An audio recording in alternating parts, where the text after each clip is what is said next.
social development. We are going to go straight to Okay, hold on. debate. Since all I preliminaries tried to join it from the calendar. Somebody's competing with me. Okay. I hope the MEC is ready now to come and deliver his budget policy speech. Honorable Mamkoza, I'm leaving the floor with you.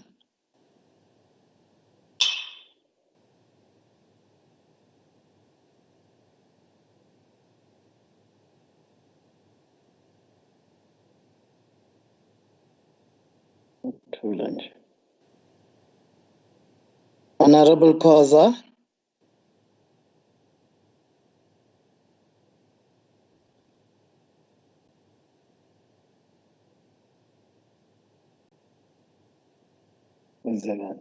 The color.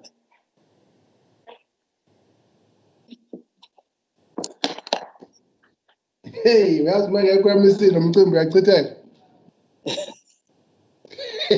Hey.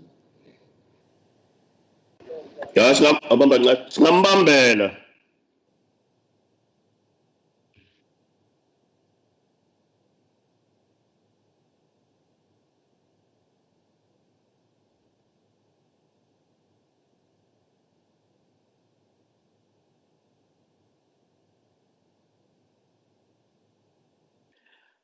Honorable Koza, are you there? I can't see you here in the screen.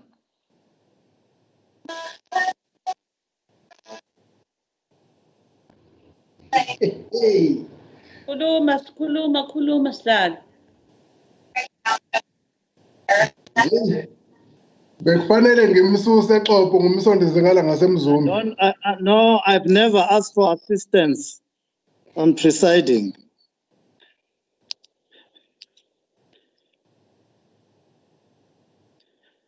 Honorable Koza, it looks like he's struggling with the connection. In the meantime, I'll be contacting the officials to see if they cannot provide some assistance.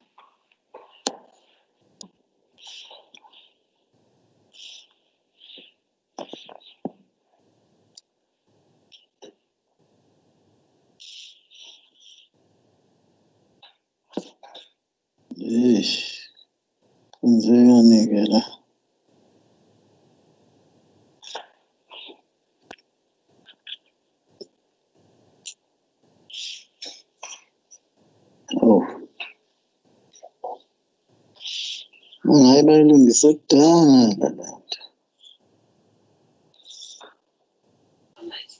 Velase. Ngathi kunenkinga lapha yana umama akazwakali usibona ngomlomo. Yeah, I'm trying to sort out. I'm trying to sort out that problem.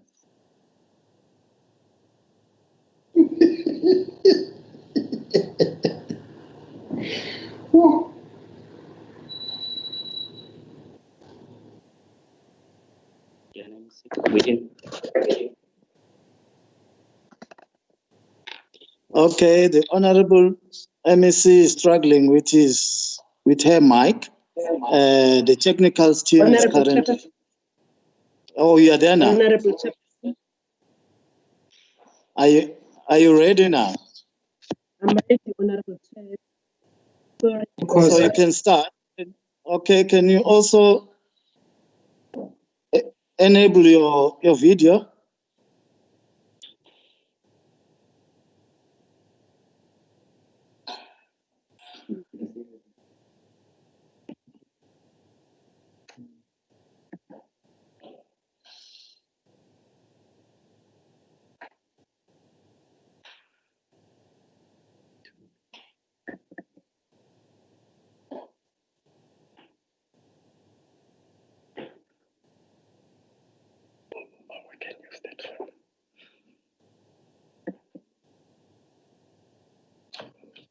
kwenzeka nini manzimande?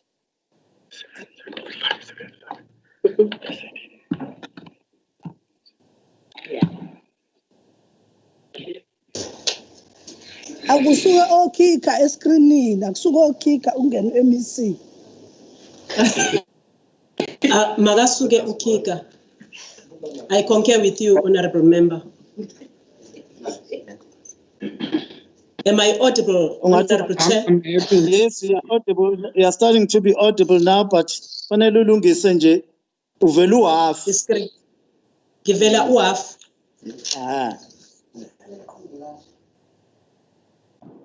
Hayi siyambona thina sihlalo.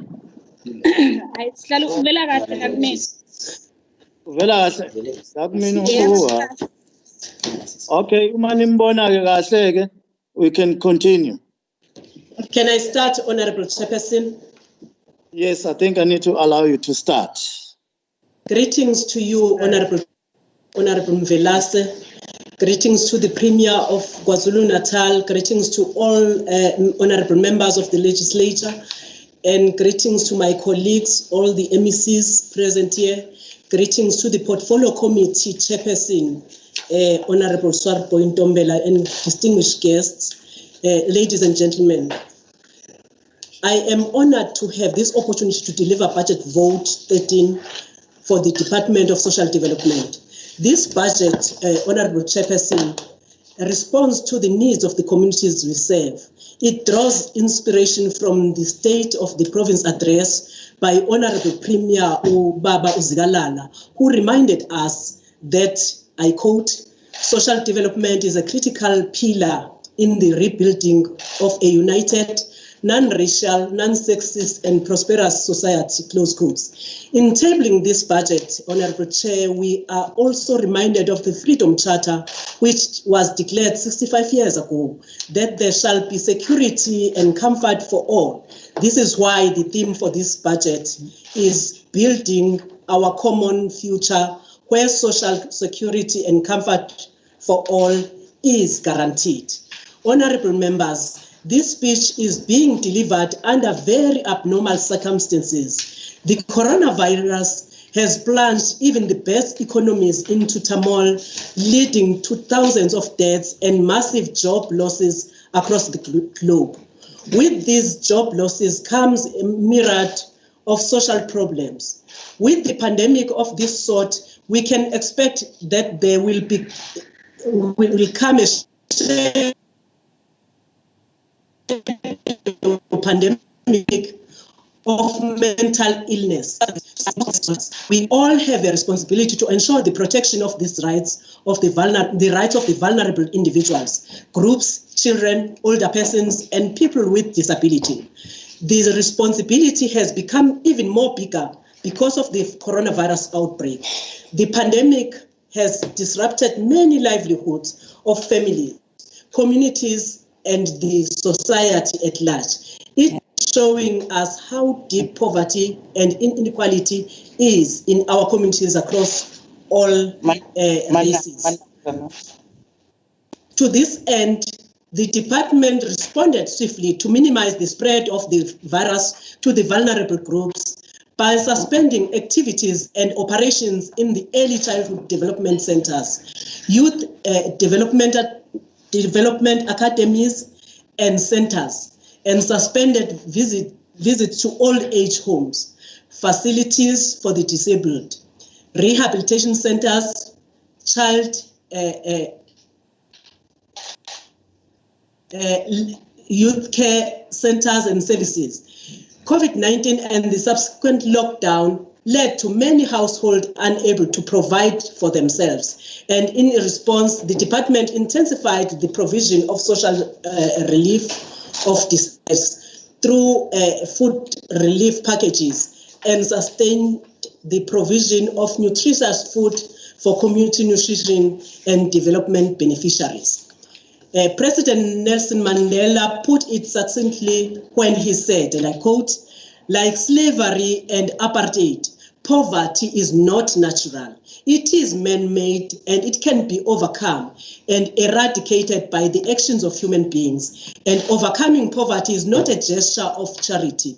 It is an act of justice. It is the protection of fundamental human rights, the right to dignity and a decent life. While poverty persists, there is no true freedom. Close quotes. These words from our departed stalwart and joins us to create an enabling environment for the provision of comprehensive, integrated, and sustainable social development service. Honorable members, let me remind you that we are a department which derives its mandate from several pieces of legislation aimed at addressing challenges faced by our communities. The department is the hope of the hopeless, since the majority of our people remain trapped in abject poverty. We, however, do not believe that the fight against poverty should be characterized by handouts. And this is why, as directed by the Premier, we are changing our focus as a department from welfareistic to developmental. Honorable members, all of you are aware that in the recent past, this department encountered massive challenges that nearly affected its operations and left the workforce suffering from low morale and other challenges. The challenges were listed as follows: high levels of hijackings, car hijackings of the cars of the department, post-traumatic experiences by officials, limited resources due to budget constraints, high vacancy rate, workload management. We responded to this by introducing an interactive and comprehensive wellness programs because we understand that human resource is the most precious resource for any department. Without our workforce, we will not be able to boast about some of the successes we have attained as a department. Honorable members, today I stand before this august house to give assurance that all the challenges affecting the department, most of which were extensively covered in the news, are being corrected. We are putting more energy into dealing with all the challenges and issues that have been raised by our workforce. Standing Committee on Public Works as well, Finance Committee, and the Social Development Portfolio Committee. In responding to these challenges, we know we will be unpopular to those who benefit from the chaos that was created, Chairperson. Last year, we met with different stakeholders, especially non-profit organizations, NPOs, who are playing a critical role of reaching our communities and rendering some services on our behalf as a department. These NPOs are important stakeholders, and we want to see them continue working meticulously in providing service to our clients, the vulnerable groups. Having met with NPOs chair and listened to the various concerns such as unhappiness with funding model, inadequate financial support, and some NPOs not receiving funding, while some are being paid late. We are putting in place various measures, which I'm going to elaborate on later. However, we refuse to have the department being reduced to an automated teller machine. We can't be an ATM as a department that only pumps funds that are not accounted for. Honorable members, on the 17th of July 2019, we stood before you to deliver a budget where we highlighted plans of the department as per the programs. Of our deep concern, though, are the high numbers of gender-based violence and femicide incidents. The incidents of abuse, rape, and murder of women, children, and older persons indicate that as the society, we are losing our hold. And what exactly the moral fiber is and now to stand up for it. These issues need us to, or in fact, it needs us all to put aside our politicking, but confront it with vigor. The rise of gender-based violence and femicide shows that some men have lost the sense of Ubuntu. As a response, the department provides services such as psychosocial support to victims and assistance to get health care and legal services, among others. Victims continue to be taken into our shelters whose exact location would never be revealed for some reasons, Honorable Chairperson. In response, all district champions launched the campaign of the Provincial Integrated Plan of Action in November 2019 to fight the scourge of women abuse in their respective districts. This calls for us as government and all other stakeholders to double our effort to deal with this scourge, which has become a nightmare in our communities. As this province, we employed 183 social workers as we are confronting the scourge of gender-based violence and femicide head-on. This team is already in our communities having a dedicated focus on prevention, victim empowerment, and trauma management. Madam Speaker, Honorable Speaker, recently we launched the Boys Assembly, an initiative to encourage parents to raise the girl child and the boy children as equals. It is also ensuring that boys find time to talk with a neutral person about all issues affecting them.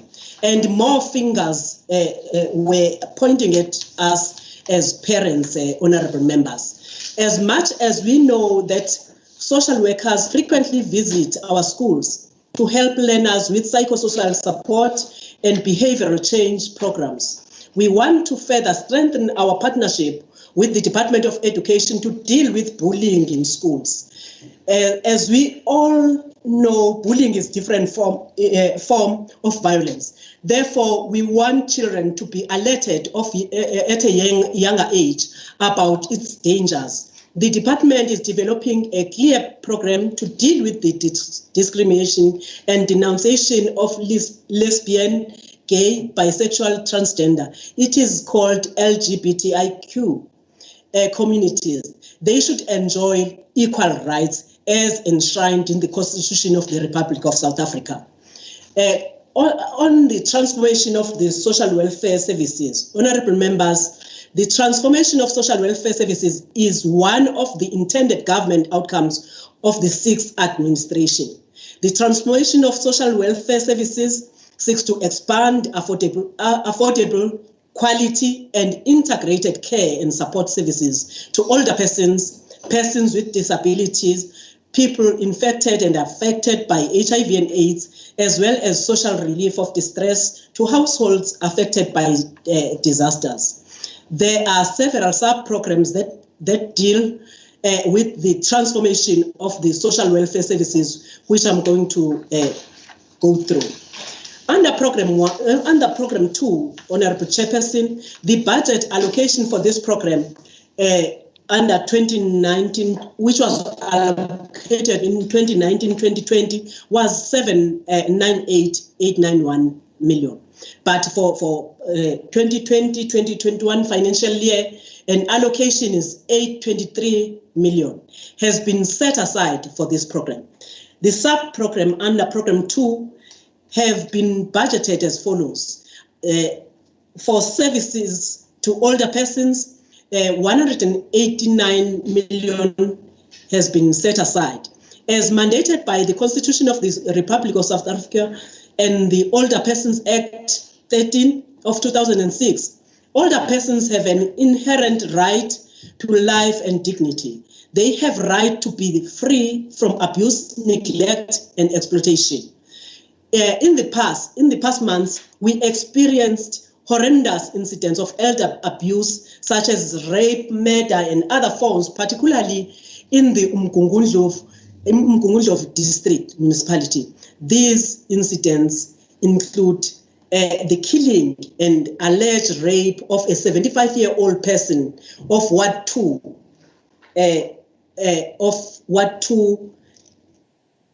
Umsunduzi municipality laphaya eSweetwater Okhalweni area. And on top of that, there was the killing of a 73-year-old person.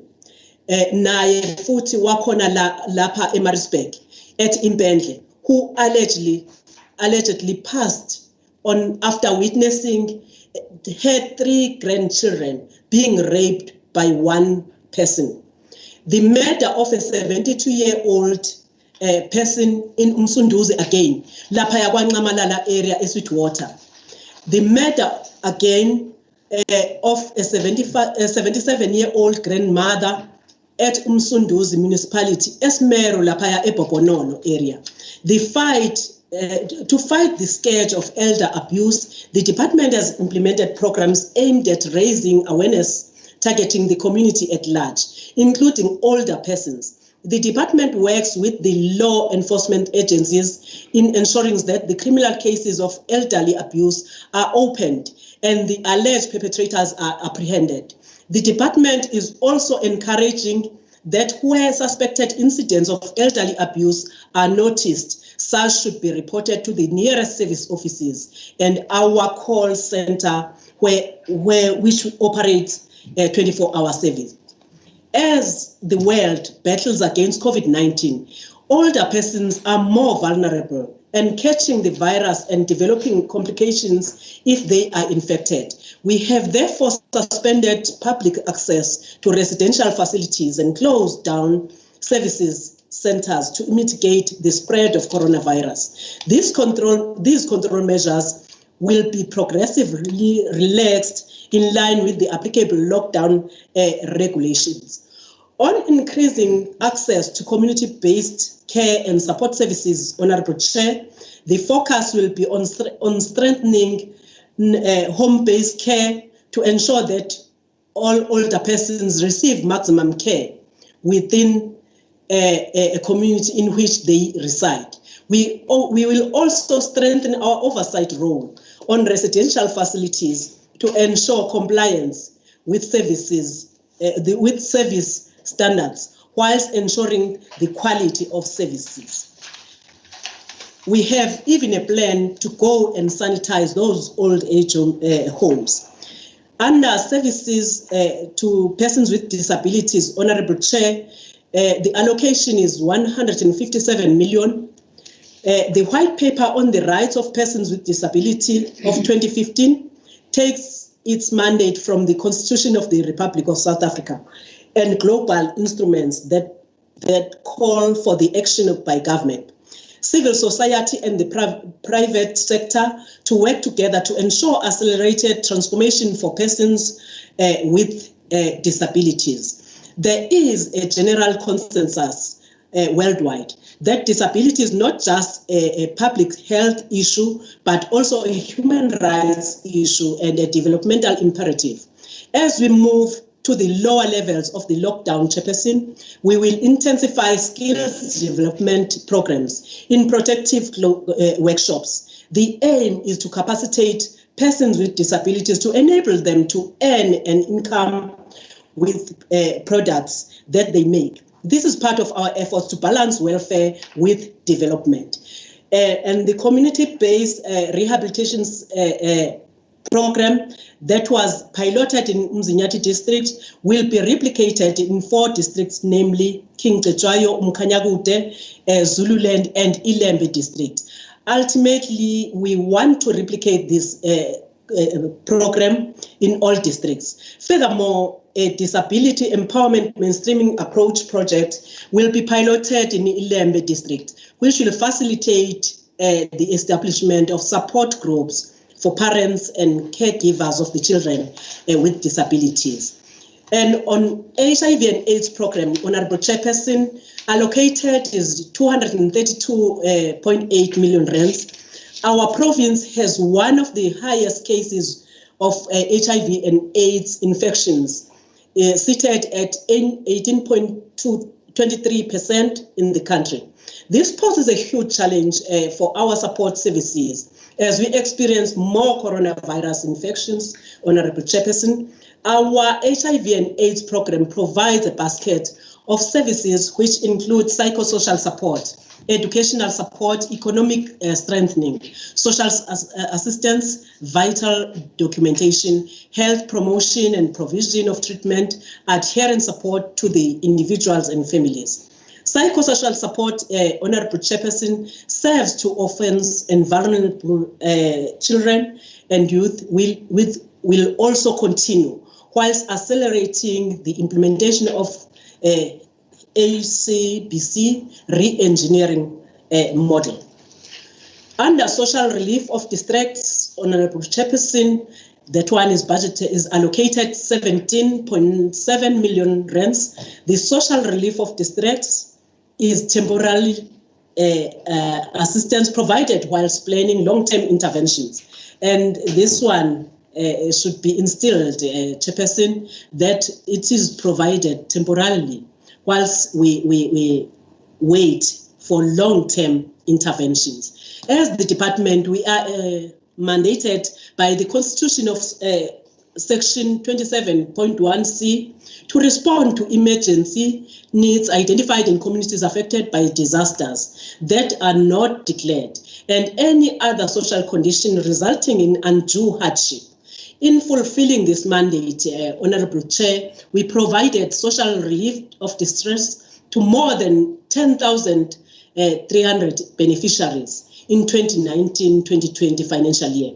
As part of coordinating our efforts to mitigate the impact of COVID-19, we have established the provincial district and local SRDNF Center to coordinate our food relief efforts. We have also developed a digital tracking system to assist in tracking SRD expenditure for the department. Special focus will be on strengthening collaboration with other government departments, Honorable Chair. Those are SASSA, NPOs and private sector to ensure the seamless distribution of food to needy families. Further, focus will be on efforts towards creating self-reliance and resilience to beneficiaries to wean them from dependency on the state. Under Program 3, Honorable Chair, this is the biggest program in the department in terms of budget allocation. This one takes our 1.5 billion rands in the 2020 and 2021. We'll see it allocated 1.7 billion rands. Honorable members, what follows our budget allocation per sub-program under this program? As of now, Honorable Chair, looking at children and families under the same Program 3, we remain resolute. We remain resolute in our endeavors to ensure that children are free from abuse, neglect, and exploitation. We are also committed to promoting and supporting families, many of whom are currently faced a myriad of social economic pressures. Under care and support services to families, 14 million rands is allocated. In line with the provincial social ills strategy, we intensified care and support services to families in Mzinyati, Herikwala, Amajuba, Utugela, and Mkanyagode districts. We also intensified advocacy campaigns, fatherhood programs, and marriage preparation and enrichment programs in all districts. Furthermore, we launched the Kumbule Kaya outreach program in the Herikwala districts in December. Nami lapho ngangikhumbule Kaya khona. The department will also monitor compliance with lockdown regulations regarding the movement of children between co-holders of parental and responsibilities and caregivers as guided by the Section 1, subsection 1 of the Children's Act, which is number 38 of 2005. Services to families will continue post-COVID-19. There's life after post-COVID-19. We will focus on the implementation of parenting skills, family preservations, family reunification, marriage preparation, and enrichment programs. Advocacy campaigns will continue through the commemoration of the International Day for Families, National Marriage Week. I'm reminding those married individuals that there is National Marriage Week, International Men's Day, and Men's Month. Men should take put this into account. The department will also implement the fatherhood program and Men Care Plus program as part of the Boys Development Program. The department will participate in the implementation of the social cohesion and moral regeneration strategy as led by the Office of the Premier. Childcare and protection services is allocated 486.8 million as mandated by the Constitution of the Republic of South Africa and Children's Act 38 of 2005. Our department has a responsibility to lead childcare and protection intersection endeavors. In line with this responsibility, we have improved the functionality of the Provincial Intersectoral Childcare and Protection Forum, which monitors the implementation of KwaZulu-Natal 365 days child protection plan. At least 1,069 children received psychosocial support services in line with the protocol for management of child abuse, neglect and exploitation. Following the National Department launch of the Child Protection Week during 2020, using the virtual media platforms, we will be having a provincial launch as soon as possible. This year, the Child Protection Week is commemorated under the theme which says, "Let us all protect children during COVID-19 and beyond." Remember, our children experiencing a trauma during the COVID-19. The focus of 2020 Child Protection Week, Honorable Chair, is on child, as I quote, child protection awareness focusing on the promotion and protection of the rights of children within the constraints of the lockdown, creating awareness on the safety nets for children, linking families and communities to available support services for better protection of children. Close quotes. In this financial year, Honorable Chairperson, we will coordinate the review of the KwaZulu-Natal 365 days child protection plan and monitor implementation thereof. We will also strengthen the partnership with Department of Education to ensure clearance of educators in terms of Part B of the National Child Protection Register and other relevant stakeholders, as well as capacitating them on the protocol for the management of child abuse, neglect and exploitation. The department rendered psychosocial support services to 3,025 children in alternative care placement for the matric class of 2019 to ensure best performance in their year-end result.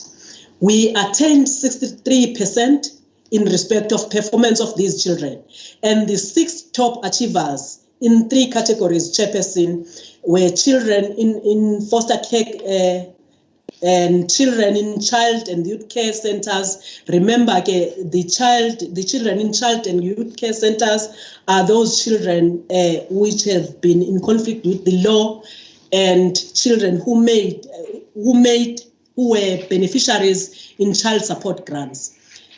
We are mindful of the fact that most children are under our child support grant. So we want to say our children did well on this one.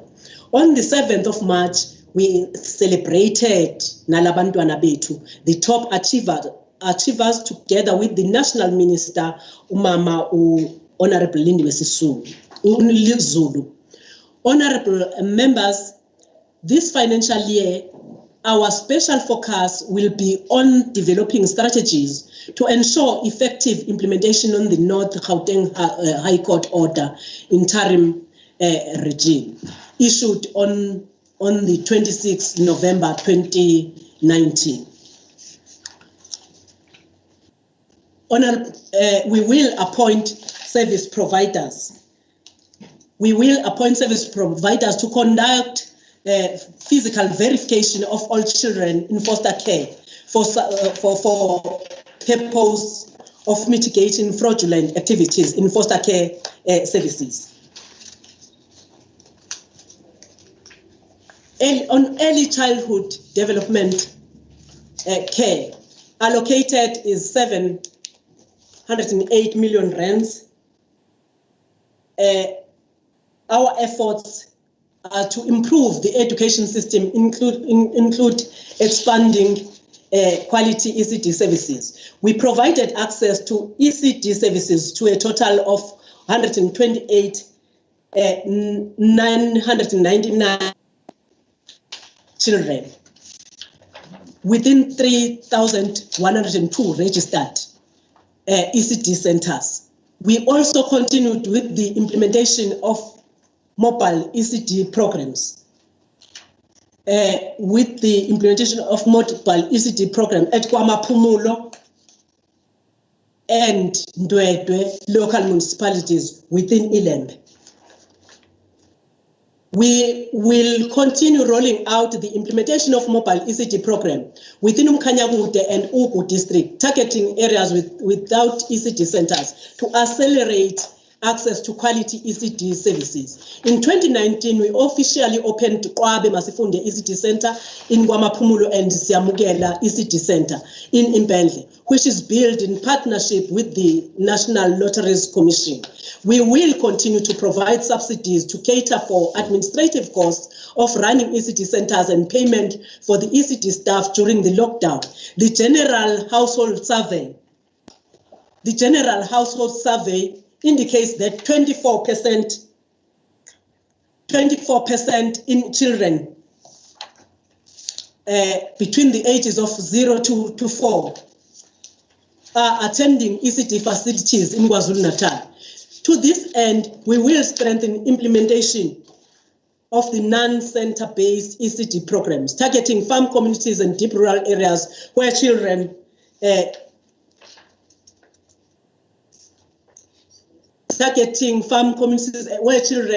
live in deep rural areas where children do not have access to ECD centers. We will fund additional 414 ECD centers through the implementation of the ECD conditional grant subsidy and conditional an additional 12,480 children. Children will be subsidized through this grant. A total of 35 ECD centers will benefit from the ECD grant infrastructure support condition. A total of 35 ECD centers will benefit from the ECD grant infrastructure support for improvement on compliance to norms and standards for registration as partial care facilities. Furthermore, we will be launching Vangasal campaign, Honorable Chair, in partnership with the Nelson Mandela Foundation to ensure that there are no ECD centers that are not registered with the department. We have, under alternative child care and youth care centers, 241 million has been allocated, Honorable Chair. We have provided residential care programs and services to 3.3 children in the designated areas. Under community care, based care and support services for children, we have allocated 124 million rands. We expected the community-based prevention and early intervention program reaching 14,833 orphaned and vulnerable children and youth. We also trained child and youth care workers in order to expand and improve and community-based care and support orphans and vulnerable and youth. Honorable Chairperson, under Program 4, Restorative Services, Honourable members, restorative services plays a crucial role in the fight against social ills. Our restorative services programs are rendered through implementation of social crime prevention and support programs, victim empowerment programs, and substance abuse prevention and rehabilitation program. In the 2019 financial year, this program has been budgeted for 384 million, but this year around 405 million has been set aside for this program. Under crime prevention and support, 149 million rands is budgeted for. We intensified the implementation of the integrated social crime prevention strategy in targeting hotspot areas of Amachuba, Mzinyati, Utugela, King Cetshwayo, Zululand, and Mkanyagud. We also trained various stakeholders on the Child Justice Act, the approved reportable incidents policy, and anti-gang strategy. Under the same program, Honourable Chairperson, Victim Empowerment Program has been budgeted for. 89 million is set aside.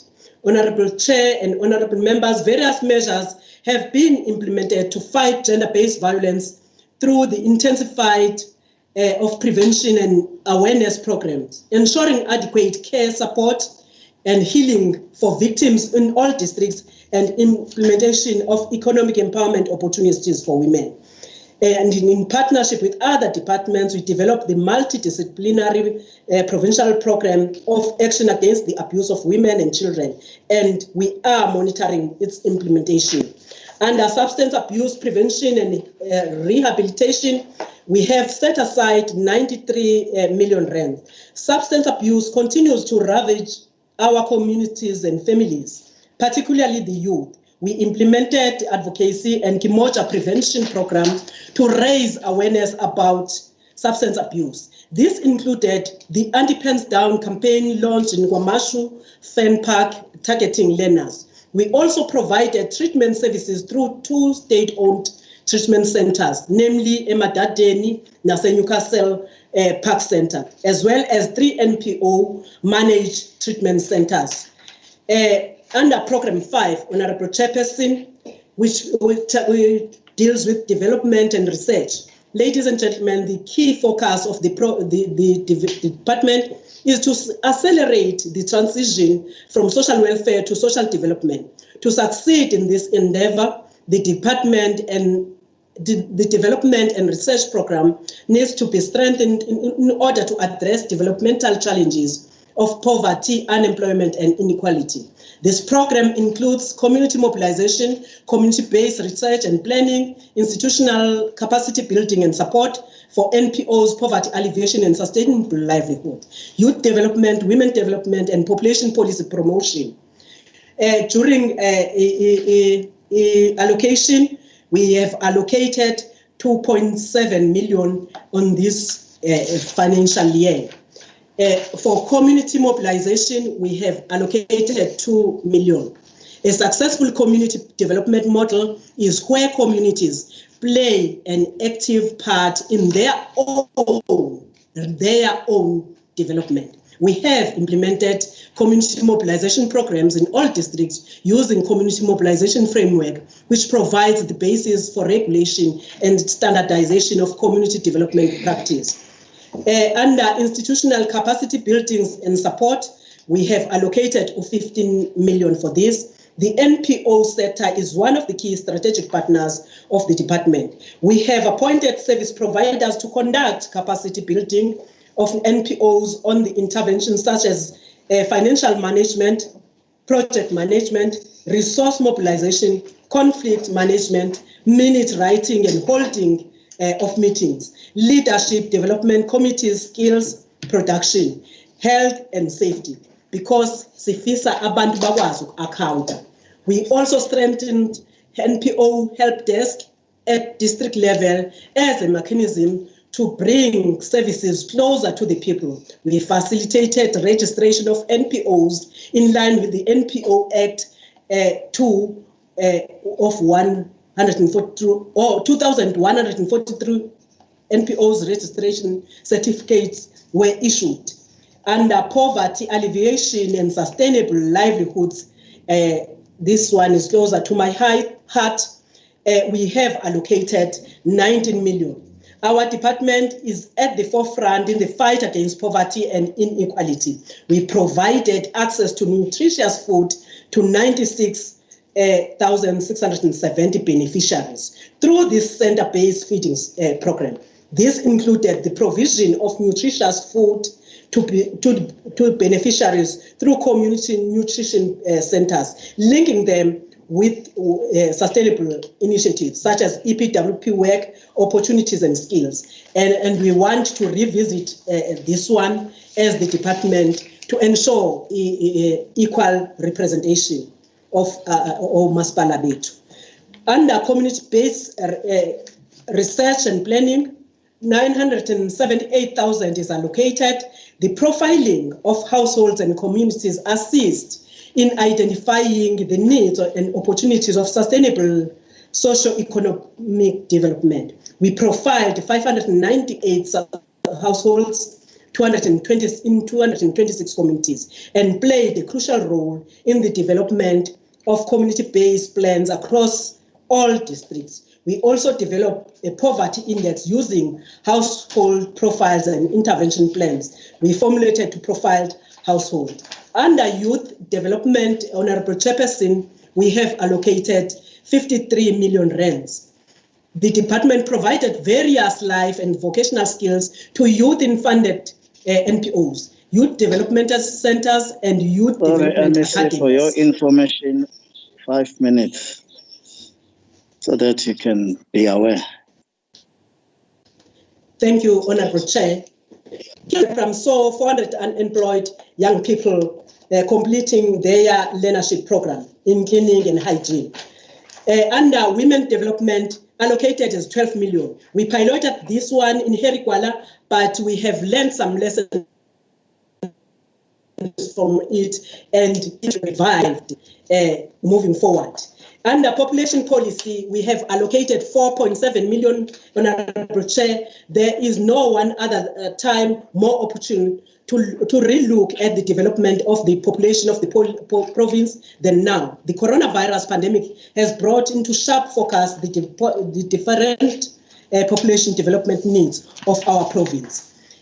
Honorable Chairperson, the budget for this year allocated is 3.8 billion, which is requested by this province of social development, this Department of Social Development of KwaZulu-Natal. This amount proposed for allocation is divided into programs. Program 5, as I have alluded to, Sicela nje, administration, we have just allocated 5 million, or 5.5.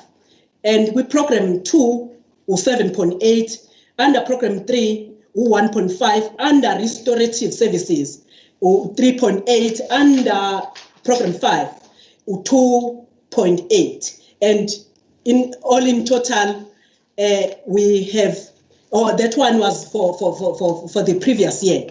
This time around, the total budget is 3.8. The total budget is 3.8.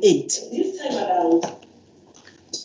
In conclusion, Honorable Chairperson, the COVID-19 pandemic, while it is a health issue, it has also created many socio-economic challenges for many individuals and families whose breadwinners have lost their loved ones.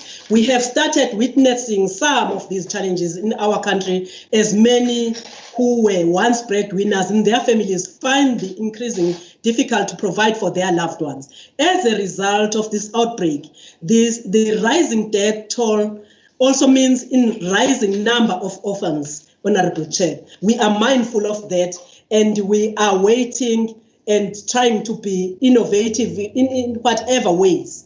It means we have to move with speed towards ensuring moving from welfare to developmental. Honorable Chairperson, equally, we have noted with shame the people who are politicians politicizing the provision of food parcels to our people. We cannot allow that one, Honorable Chairperson. Unfortunately, we have also witnessed those who have tried to use the tragedy befalling of our nation for self-benefit. As we are looking forward towards the conclusion of the investigation on the irregularities, we commit ourselves, Chairperson, to deal decisively with corruption and ensuring consequence management as a department. We will root out the corrupt tendencies.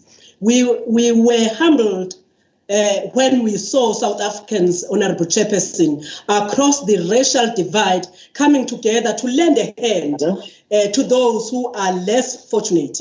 We were overwhelmed with gratitude as many NGOs, civil society formations, private sector individuals offering a helping hand to the government. But honorable members, we will remain resolute in our commitment to serve the people of KwaZulu-Natal as we promised to do when we were taking the office. Our priority remains on building a capable and ethical state. We are also focusing on the victims of gender-based violence who are in need of psychosocial support. In closing, Chairperson, I would like to thank my organization, the African National Congress, and the ANC Women's League for the support and guidance that it continues to give me as its deployee. I'm also grateful to the Honorable Premier, Mr. Sihle Zikalala, and the entire Provincial Executive Council for ensuring that we perform to the best of our abilities. We also extend our gratitude, Honorable Chairperson, to members of the Social Development Portfolio Committee and members of the Standing Committee on Public Accounts, ISCOPA, who have been working with us and keeping us on toes. I would also like to thank the former acting HOD, Mr. Ngubane Mbovu, who did a sterling job in steering the ship towards the right direction. It gives me pleasure, Honorable Chair, to welcome our newly appointed head of department, Mrs. Nelisiwe Vilagazi, who has hit the ground running, Honorable Chairperson, if I may tell you. I also wish to thank the entire workforce in the department, as they are the ones who make sure that what we table before you becomes a reality. Last but not least, Honorable Chair, I want to thank my family, especially Babu Mkati, for allowing me to serve the public without any complaint. All of you, honorable members, all of the public, without your support and patience, I would not be able to execute my duties. Honorable Chairperson, thank you so much. Thanks for your time. Thank you, Honorable.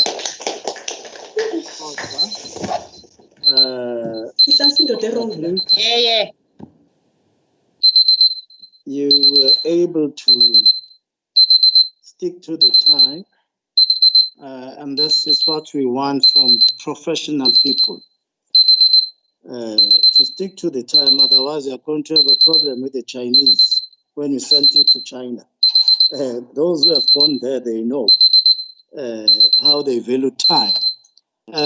We are now going to move to the second speaker, which is Honorable Nzwaki Swarpo Ntombela for 10 minutes. Thank you, honorable members, honorable chairperson, and honorable members of this house. I am pleased to present to you the portfolio, the report on behalf of the Portfolio Committee of Social Development. The report I table before you gives a summary of the committee's deliberations on the 2020-2021 budget. The Department of Social Development presented its draft budget and the annual performance plan for the 2020-2021 financial year to the Portfolio Committee in numerous meetings. The meeting to consider the final budget was held on the 17th of March 2020 in order to understand their annual performance plan. The Portfolio Committee noted that the department has aligned the budget and APP to the very important frameworks such as National Development Plan, Provincial Growth and Development Plan, and Medium-Term Strategic Framework measurable outcomes. Therefore, the Portfolio Committee considers the budget of social development, which covers the departmental core functions, which are to provide developmental social welfare services and to provide community development services. The Portfolio Committee will support the department in fulfilling the core function by ensuring that they submit their reports timelessly for the committee to play its oversight role, and the committee will undertake impromptu oversight visits to the social development projects. The 2020-2021 budget for social development. The committee met with the department to deliberate on the 2020-2021 APP and the budget. The HOD and management team made the relevant presentations to the Portfolio Committee. The committee was informed that the Department of Social Development has been allocated 3.8 billion in 2020-2021 to provide for the social development needs of this province. The committee noted the following in respect of 2020-2021 budget. The department will be receiving substantial funding in the form of the ECD grant to fund NPOs and to also assist with the maintenance of ECD facilities. The bulk of the department's budget is allocated towards personnel, such as social workers, who are the drivers of the service delivery. The committee was informed that the department will continue to utilize its funding towards the provision of social work practitioners to meet the norms and standards as set out in the integrated service delivery model. The committee noted the continued upward trend in the department's budget over the MTEF period, even after accommodating for the budget cuts. The committee was informed that the department has allocated 25.7 million in 2020-2021 towards the fight against gender-based violence and sexually transmitted infections, as well as for the employment of social workers in hotspots areas where there is high prevalence of gender-based violence. This grant is essential in the fight of gender-based violence, as in 2019-2020, the country recorded 87,000 complaints related to gender-based violence and 36,597 recorded cases of sexual offenses against women. This is an indication that more still needs to be done.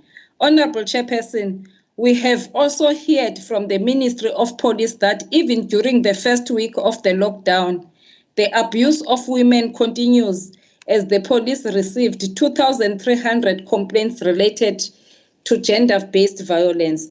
Lastly, the committee was encouraged by the fact that the department intends into filling 205 critical posts in 2020-2021.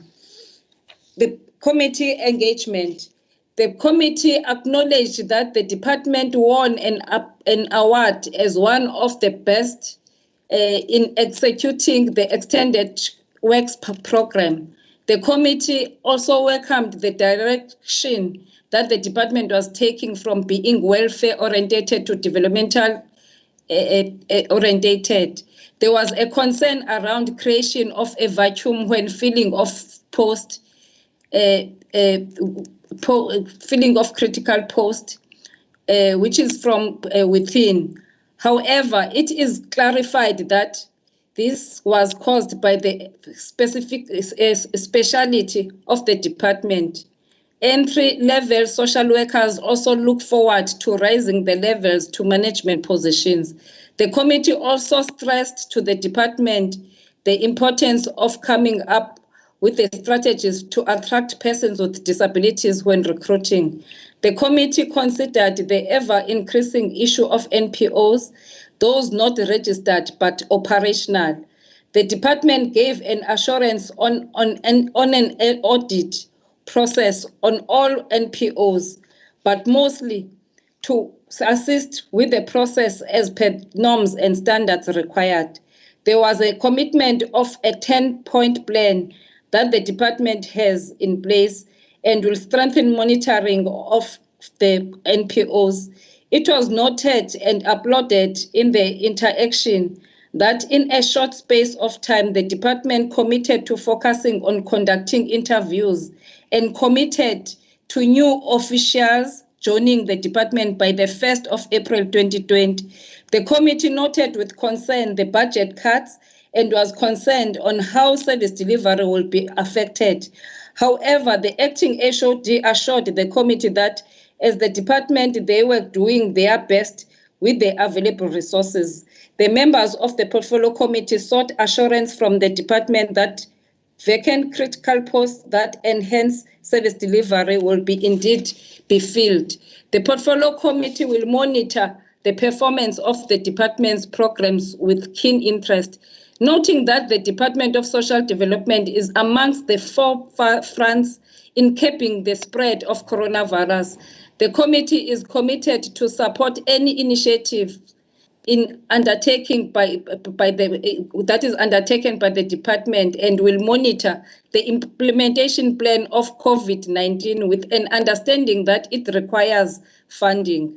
Adoption of the budget. After the committee noted the above concerns, the portfolio committee supported the 2020-2021 budget on the 17th of March 2020 as follows. African National Congress supported. Inkatha Freedom Party supported. Economic Freedom Fighters supported. Democratic Party reserved the right to support. Minority Party supported. In conclusion, Honorable Chairperson, the Portfolio Committee supports the 2020-2021 budget of the Social Development. As the Chairperson of the committee, I would like to take this opportunity to thank the members of the Portfolio Committee for their continued and valued contributions to the Portfolio Committee in playing their oversight over the department.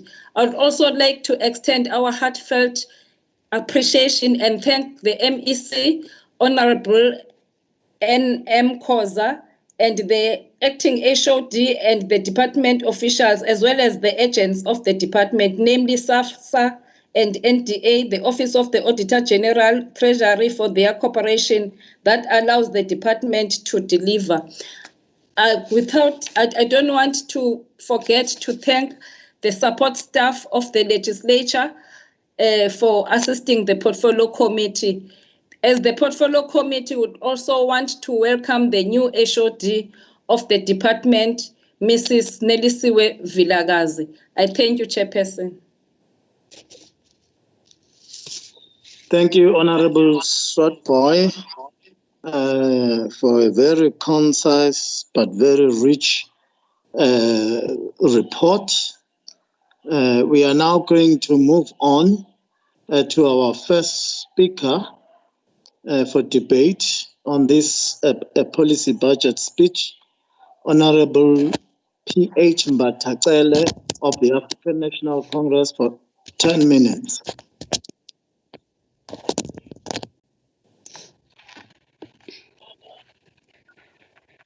Thank you, Honorable Chairperson, Honorable Speaker and Deputy Speaker, Honorable Premier, members of the Executive Council, honorable members, distinguished guests. Sihlalo ngifisa nje ukuqala ngokuthi ngibonge uPortfolio Chairperson we-Social Development, Honorable Swatboy Ntombela, ngokuthi apresente i-report ye-Portfolio Committee njengoba injalo. Siyabonga Swatboy Ntombela.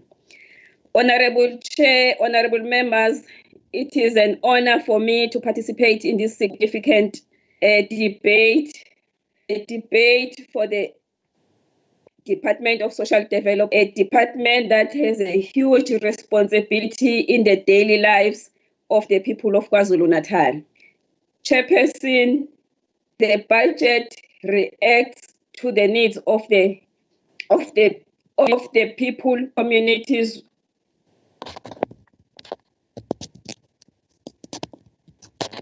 Ngiyazwakala Sihlalo. Hayi qhubeka. Chairperson, this budget reacts to the needs of the communities where we serve as the ANC.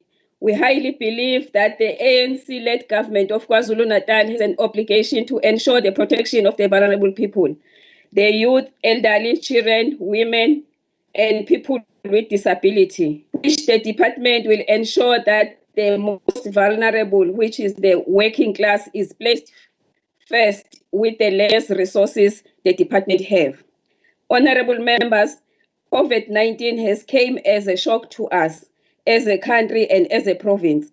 It has affected us economically and psychologically, where we all need to support each other in these critical times and support our government's endeavor in flattening the curve.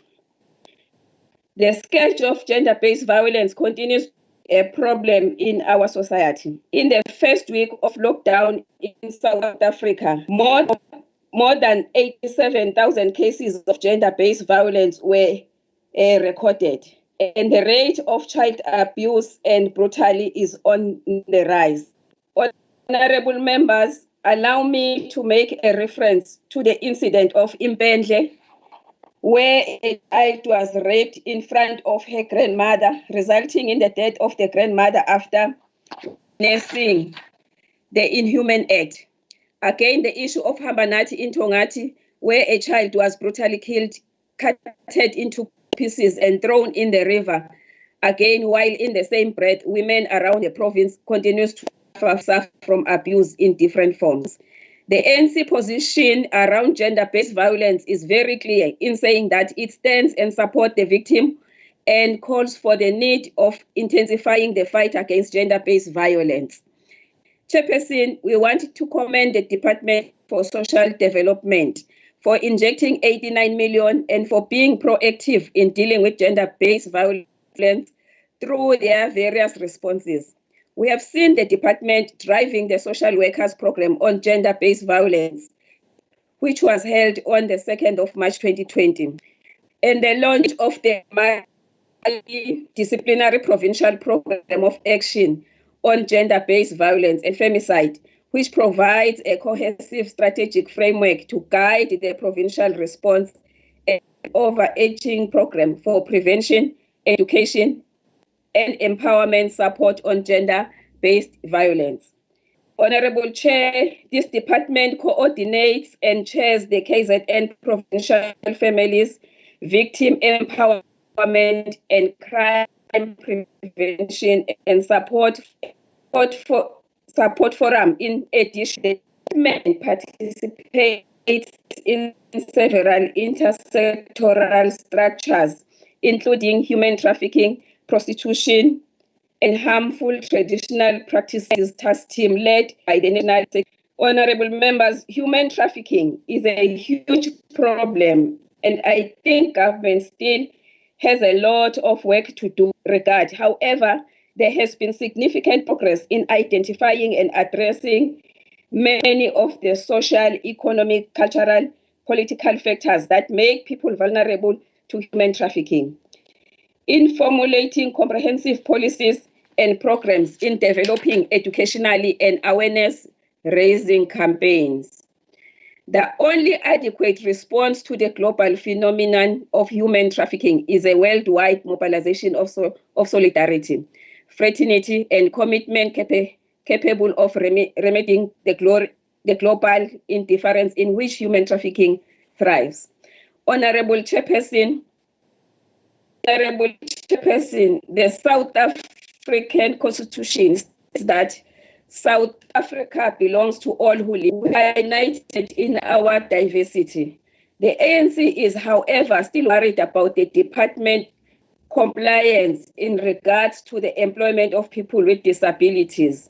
As it stands, the department has not achieved the target of 2% on the employment of people with disability. The target desire states it's 2%, which is 72 people with disability.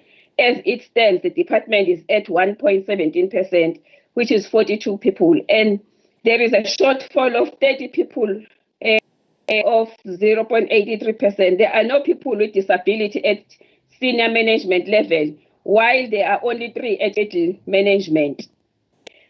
However, we appreciate that there is a proposed turnaround strategy the department has proposed. Therefore, we are calling upon the department to prioritize this matter and ensure that the recruitment strategy for employment of people with disability is improved.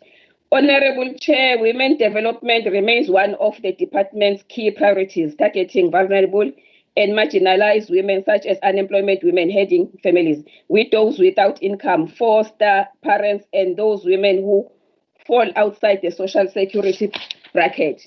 Chairperson, in the 2019-20 financial year, the KwaZulu-Natal Department of Social Development was allocated an amount of 116 million for the implementation of the ECD conditional grant. We are happy that this budget was fully spent as at 31 March 2020. For 2021 financial year, the department is allocated 193 million for the implementation of the ECD conditional grant. Chairperson, when we debate social development, it is quite important that I briefly talk about community caregivers, as they play a crucial role in our communities. The department have 2,126 CCGs in total, where 167 are supervisors, and these CCGs earn 2,100 and CCG supervisors earn 2,500, where their main task is to conduct a minimum of 3 household visits per day, or to undertake home visits to community members for identification of needs. They provide basic care services, which includes but not limited to assisting customers with personal hygiene, taking medication, and home environmental care. Chairperson, siyafisa nje ukusho ukuthi sicela u-MEC kunye ne-department ukuthi indaba yama-stipend ama-CCG bayibukele eduzane. In conclusion, Honorable Chair, we are called upon to amend the division of the past and guarantee a better life for our people as stipulated in the Freedom Charter that they should and for all. So we support the table budget, which must reach each and every corner of KwaZulu-Natal in line with the department's core duties. We will also like to appreciate the work of the MEC and her collectively thus far. We hope they will proceed in working tirelessly under these difficult times. Chairperson, the ANC support the budget. Thank you. Thank you, Honorable P.H. Mbatacele of the African National Congress. Now we are moving to the Speaker of the IFP, Honorable P. Governor, for 8 minutes. Thank you, Honorable Chairperson. Greetings to the Honorable MEC, the Honorable Leader of Official Opposition, Bulawayo, Honorable members, and all who have joined us in this virtual sitting.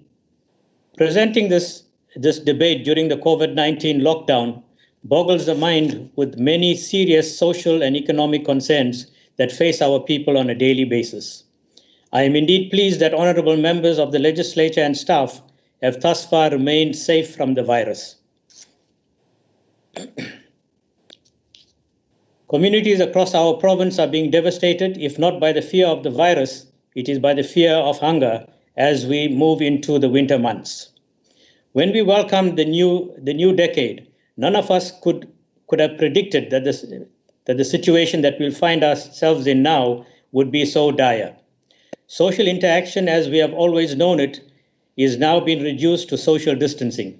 This is the decade in which we were to achieve the United Nations Sustainable Development Goals, as well as our country's 2030 National Development Plan, which included social issues such as universal access to healthcare, sanitation, poverty alleviation, and quality education. Being members of this legislature, we carry with us the responsibility to ensure that citizens are taken care of and protected. And in this regard, I must express sincere thanks and appreciation to MEC Khoza and our frontline workers who are engaging with communities across our province. Having said this, I must hasten to condemn in the strongest possible terms those officials and political appointees who are alleged to be involved in fraudulent activities regarding the procurement and distribution of COVID relief to those in need. But I will come back to this a little later. Honourable Chairperson, it is indeed appropriate that we are debating the social development budget as we are observing Child Protection Week. It is therefore saddening to me that a mother of a North Coast child appeared in court yesterday charged with the murder of a 6-year-old daughter. The IFP sends its condolence to all who are grieving this sad loss.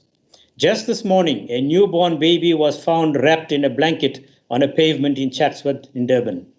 One wonders whether these are just callous acts of cruelty or acts of desperation. I urge social workers to ascertain the reasons behind such inhumane acts so that we can address the underlying causes and not just respond after the fact. As we engage with this department's budget for the 2020-2021 financial year, I am mindful that this budget will need to be revisited in order to cater for spending pressures brought about by the onslaught of COVID-19 virus and its attendant ills. The IFP notes the budget of 3.8 billion rand that is in this financial year allocated to the department. The IFP regards social development as one of the key government departments mandated to care for the well-being of the most vulnerable people in society while combating those ills that threaten the social fabric of communities.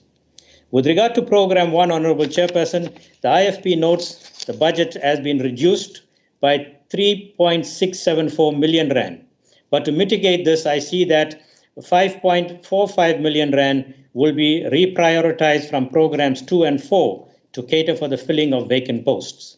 This is important since vacant critical posts has an adverse impact on audit findings, especially with regard to internal controls and compliance with legislation. The IFP will be monitoring the filling of the 37 critical posts that the department has promised to fill in this program during the financial year. Since on page 599 of the Green Book, it is stated, and I quote, "The department has a history of slow recruitment processes," unquote. In Program 2, we know that the budget has been reduced by 3.9 million rand. I implore the department to ensure that this cut does not negatively impact on sub-programs such as services to older persons, services to persons with disabilities, and the HIV and AIDS services. We note that the department plans to fill 128 vacant posts this year.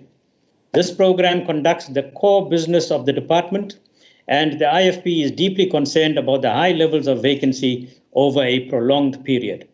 It is simply baffling as to how it is that vacant social worker posts are not being filled when there are qualified social workers sitting at home, most of them having received state bursaries with the promise of employment.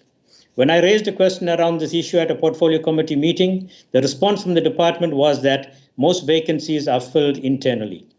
Whilst I understand the desire for upward mobility and personal progression, I argue that once a person moves out of a post, a vacancy is created in the post that was once occupied.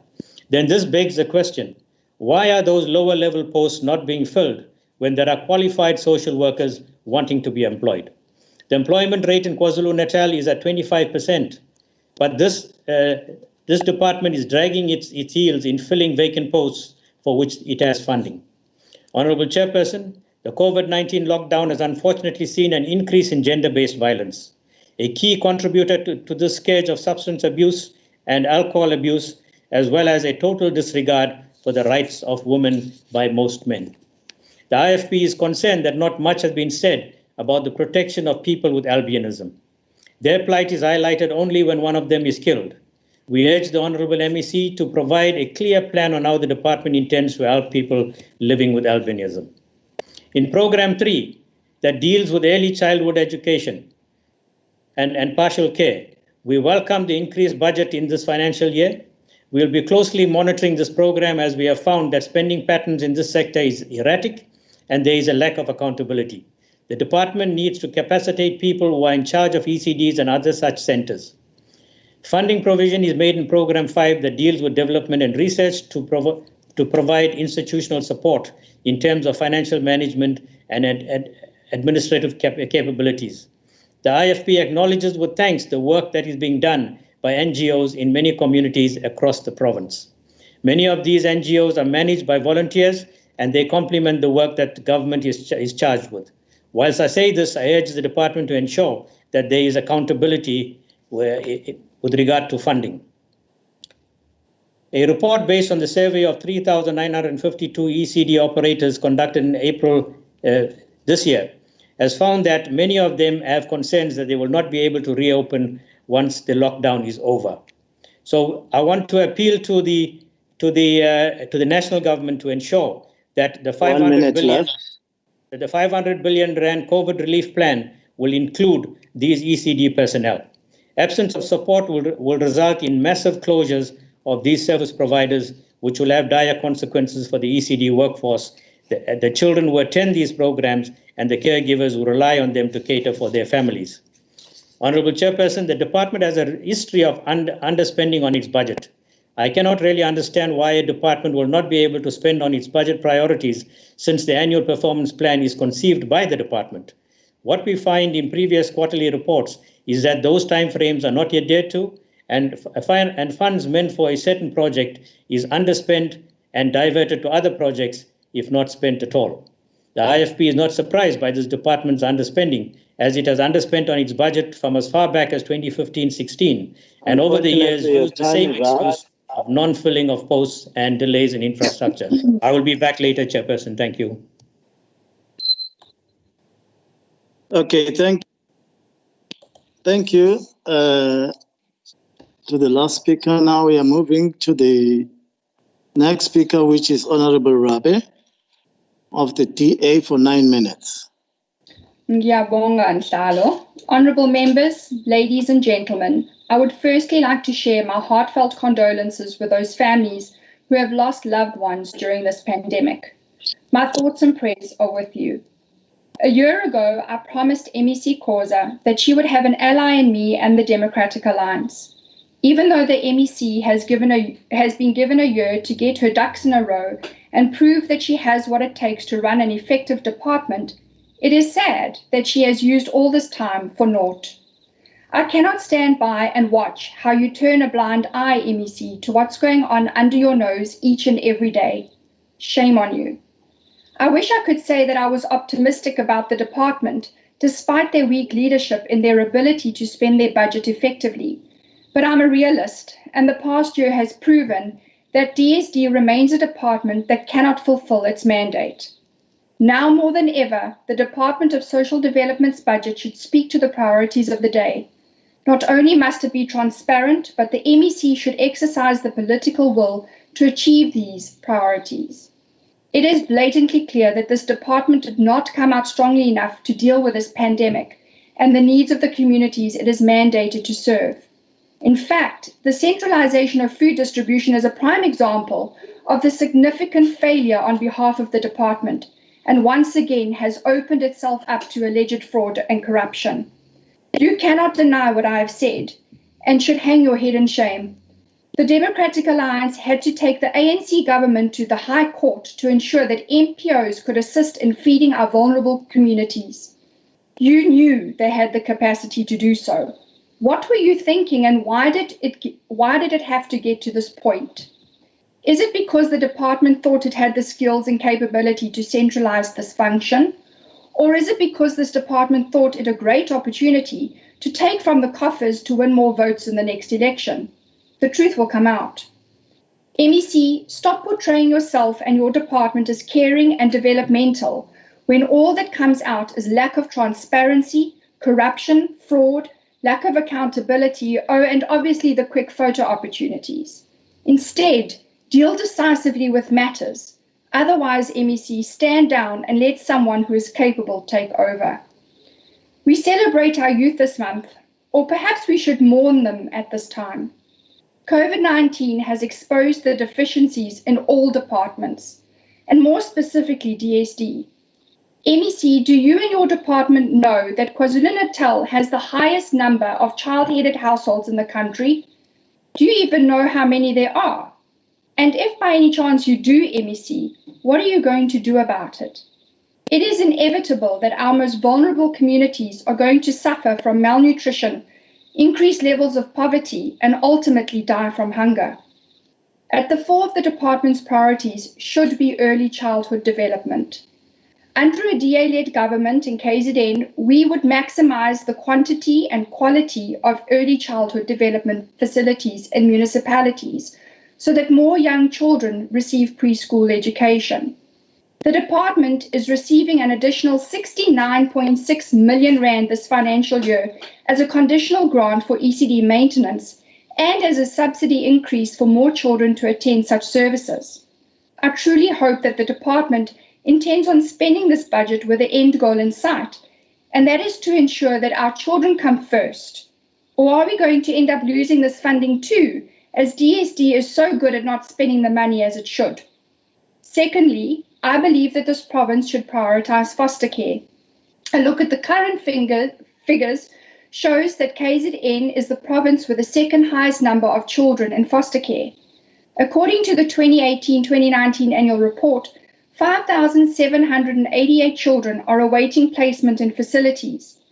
4,014 children were provided with residential care services and 7,033 children were placed in the foster care system. Now, when you see that only 63 cases of adoptions were processed in the last year, one has to wonder what's going on. The system is clearly not working.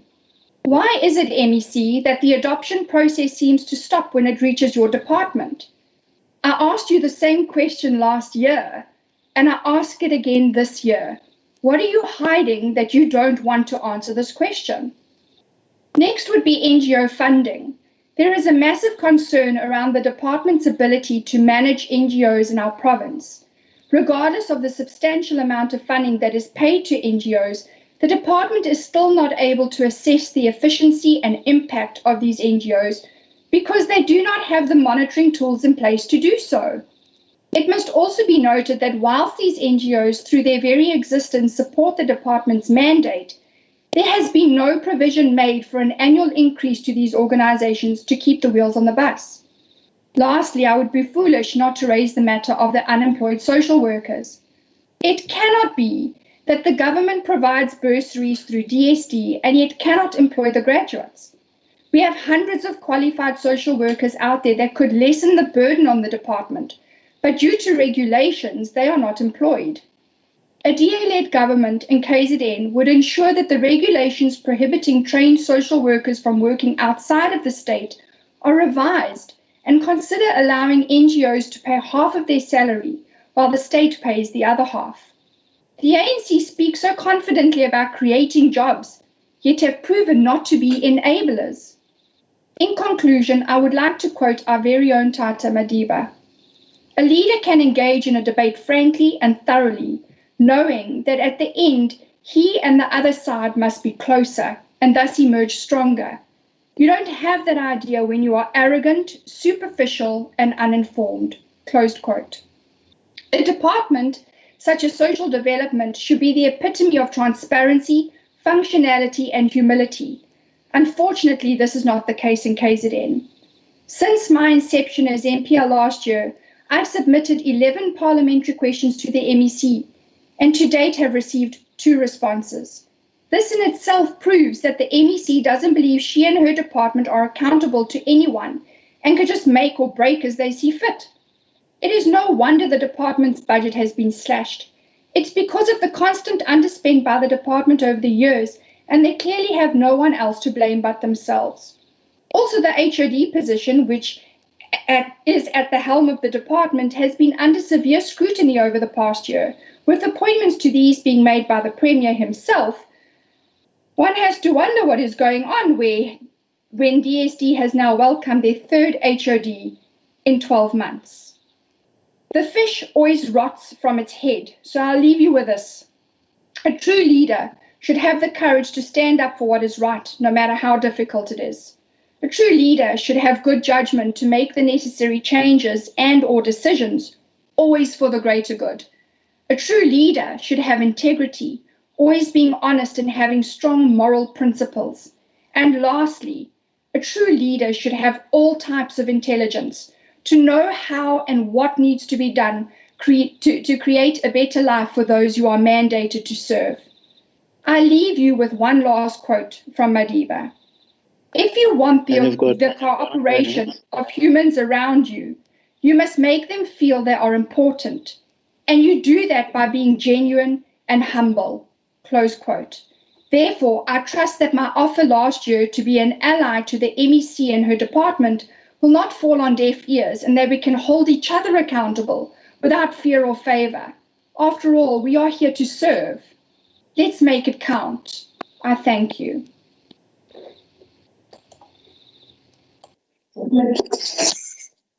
Thank you. We can move on now to the Speaker of the EFF, Honorable GF Mjali, for 9 minutes.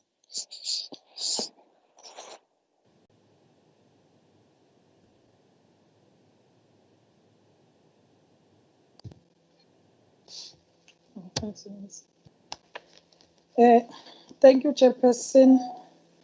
Greeting to the MEC, to the Premier of KwaZulu-Natal. Greeting to the MECs present today, and greetings to Chairperson of the Portfolio Committee of Social Development, and greetings to our honorable members that are serving on the Portfolio Committee, and ladies and gentlemen, I greet you all. Chairperson, according to Stats South Africa, South Africa is one of the most unequal countries in the world, with at least 6% of households depending on social grant and less on income.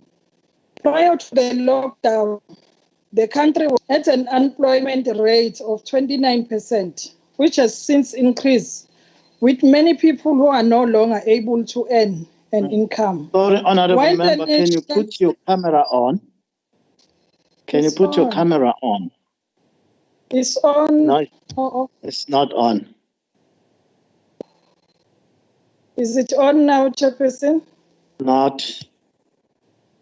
I have turned it on. Yes, I did. I can see myself on the screen because the camera is on. Now I can see only the watch. My picture is there at the bottom. Yes, you can see. You can see me. Thank you. You can see her now. Yeah, half. Yes, half now, of her. Chair. Yes, we can Half see of her. her, yes. Now am I clear? Let me move back. Thank you, Chairperson. Ngiyabonga, Sihlalo.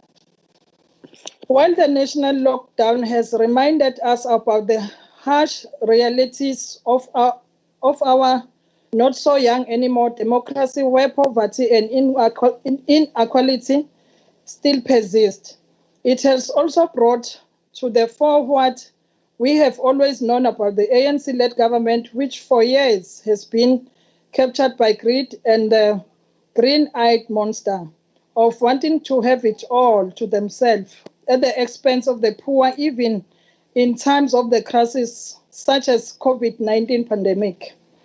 Chairperson, the Department of Social Development received an amount of 10 billion, which the bulk of the department budget allocation mainly being for the provision of social worker practitioners. We must scrutinize social reform and development that has taken in an unequal KZN. Our analysis of the department failure stretches deeply into its failure to coordinate social intervention, particularly in this period of the battle with the COVID-19. We have not forgotten that the head of social development was probed by the Hawks and assets were seized in the investigation of corruption, fraud, nepotism, and mismanagement at the KZN Department of Social Development. The search and the seize operation at the social development offices in Pietermaritzburg, emanating from fraud, corruption, money laundering, and contravention of the Public Finance Management Act against exposed senior officials, and symphonic of millions of rands that were supposed entrusted to the department for the material benefit of people into bogus organization. Mama Mkhatini, since the announcement made by the President Cyril Ramaphosa on the amount of 500 billion massive social relief and economic support package that will help various provinces, even in terms of food parcel and voucher. Here in KZN, we have been inundated with complaints from across the province where people bekhala ngenkohlakalo edla lubi njengoba kwezinye izindawo kukhala ubumayemaye ngomkhonyovu owenziwa ngamakhansela akhetha iphele emasini ngokunika laba basondelene nabo kuphela. Mphathiswa, with all due respect, since the distribution of food parcels started ngapha emphakathini yethu lokhu kungabakhwekazi njengoba singakaze sizwe ngisho nemibhobho imemezela uhlelo lokunikezelwa kwakho. Okunalokho sizwa ngabathile ukuthi afikile aphela amaphasela kodwa singakaze siwabone. Chairperson, while we are aware that government is working in partnership with the Solidarity Fund and the various organizations in order to fast track the distribution of food parcel, it is embarrassing to note that here in KZN, there is no transparency as to who gets this food parcel. How many food parcels are distributed per ward? How are beneficiaries identified? And who are those people awarded tenders to buy and distribute this food parcel? There is not even a database of people that have already been given food, which again gives the ANC-led government the upper hand of scoring the cheap political points by controlling who received the food and who doesn't. As we patiently await for answers from your department, Honorable MEC, we would also like to get answers about the controversial purchase of blankets worth of 22 million secured by the Social Development Department in our province. According to the department, 4 distributors were paid between 450 and 550 for each blanket.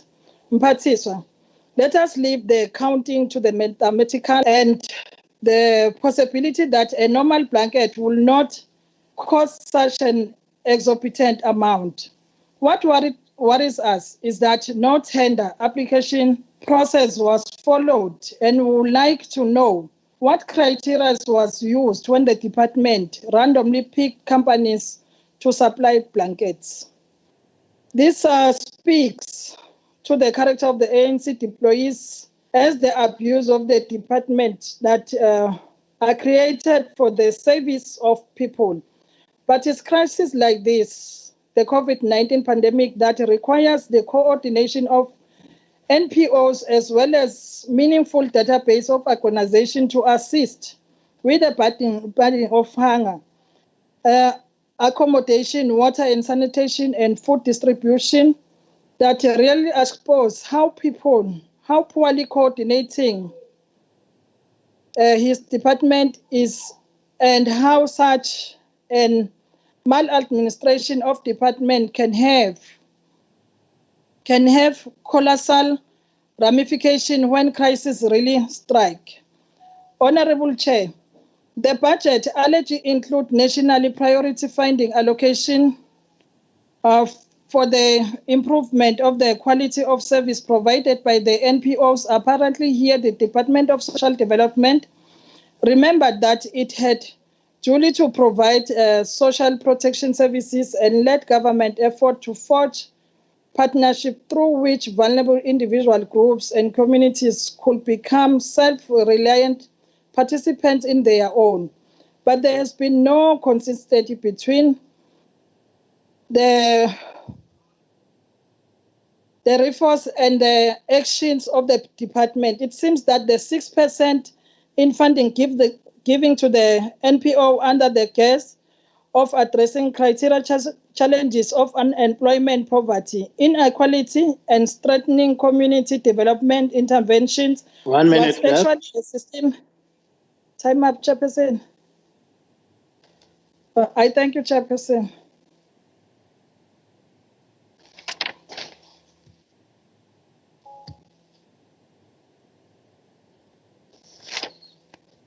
Thank you, Honorable Mjali of the EFF.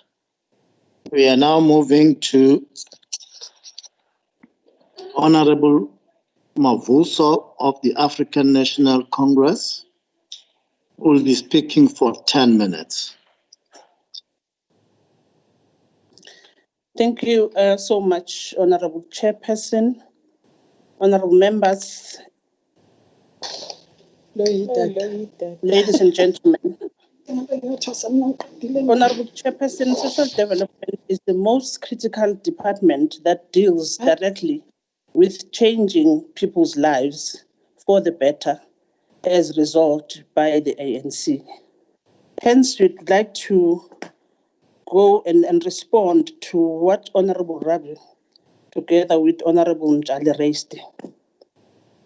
When Honorable Rabi says the MEC turns a blind eye on things that are happening under her nose in the department, we want to indicate, Chairperson, that in all our portfolio committee meetings in which she's part of and adopts the reports, the MEC, together with her leadership, speaks strongly against fraud, corruption, and misconducts that may happen in the department.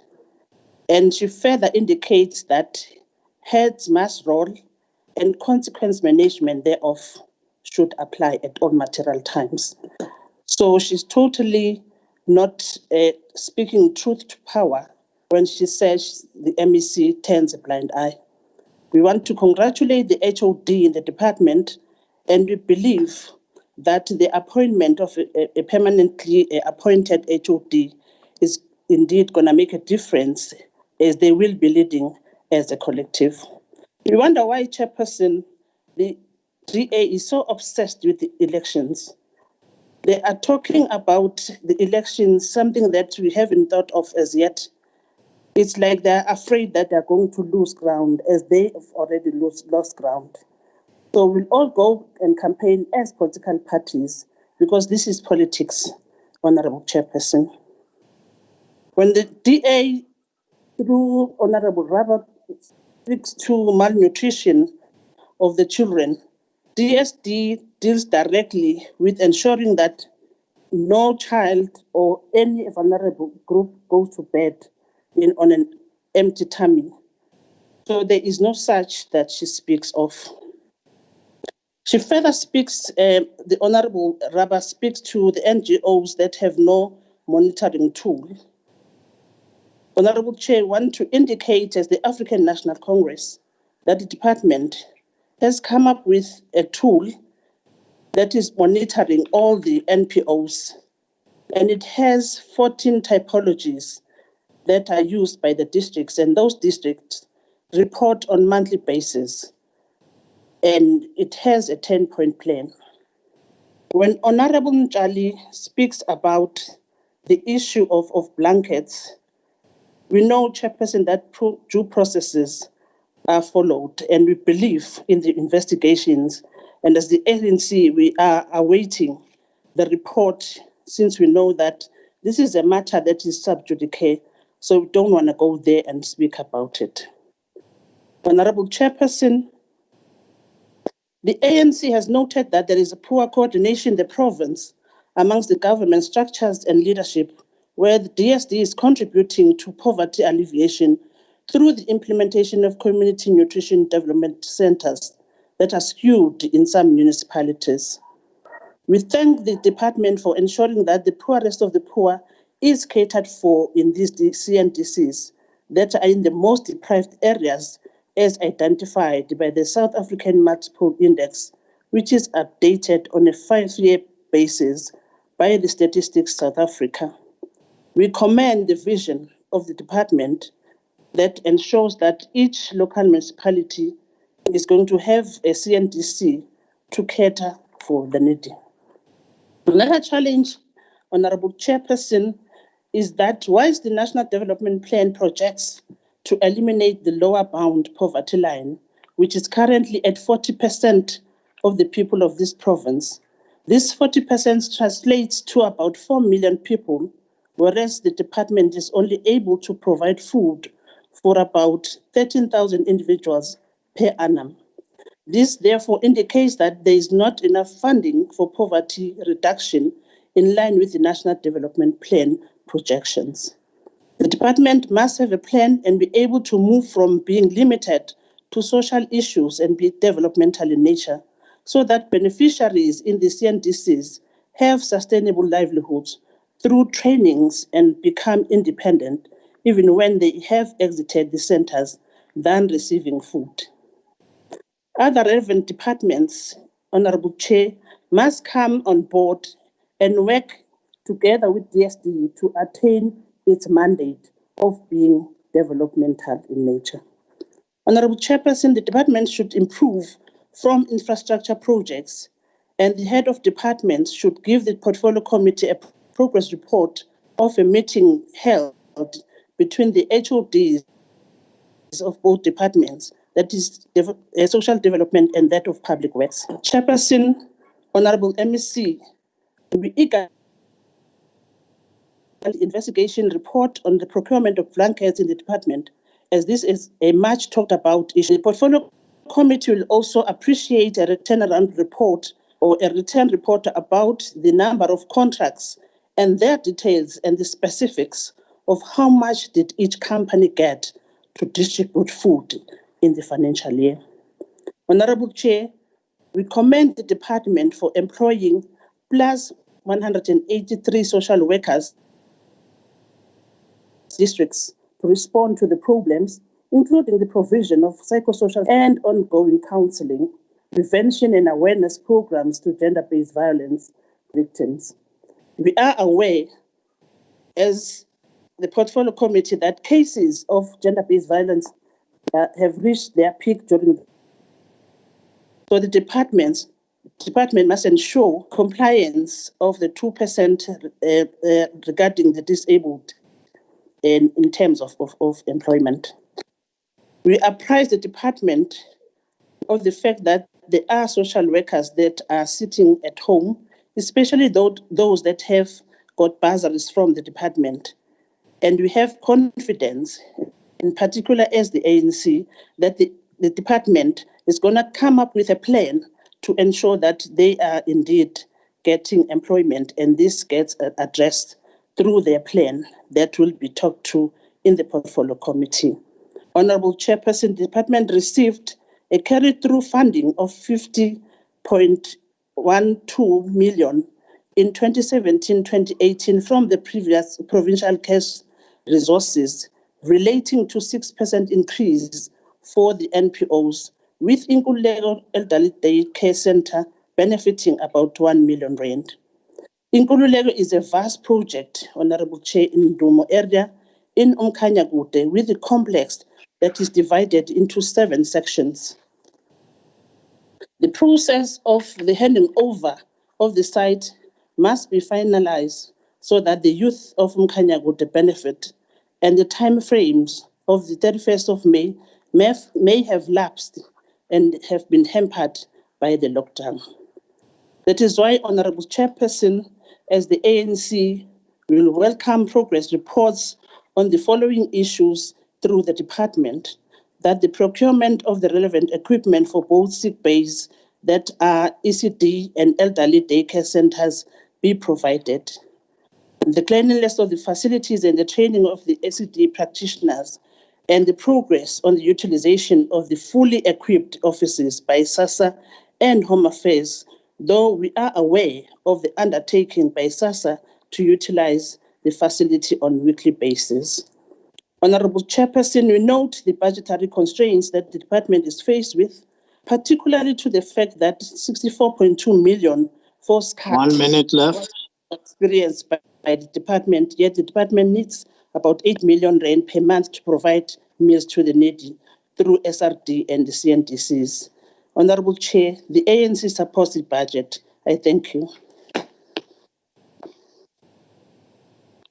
Thank you, Honorable Mavuso. We now move on to Honorable Mlotshwa VR of the NFP.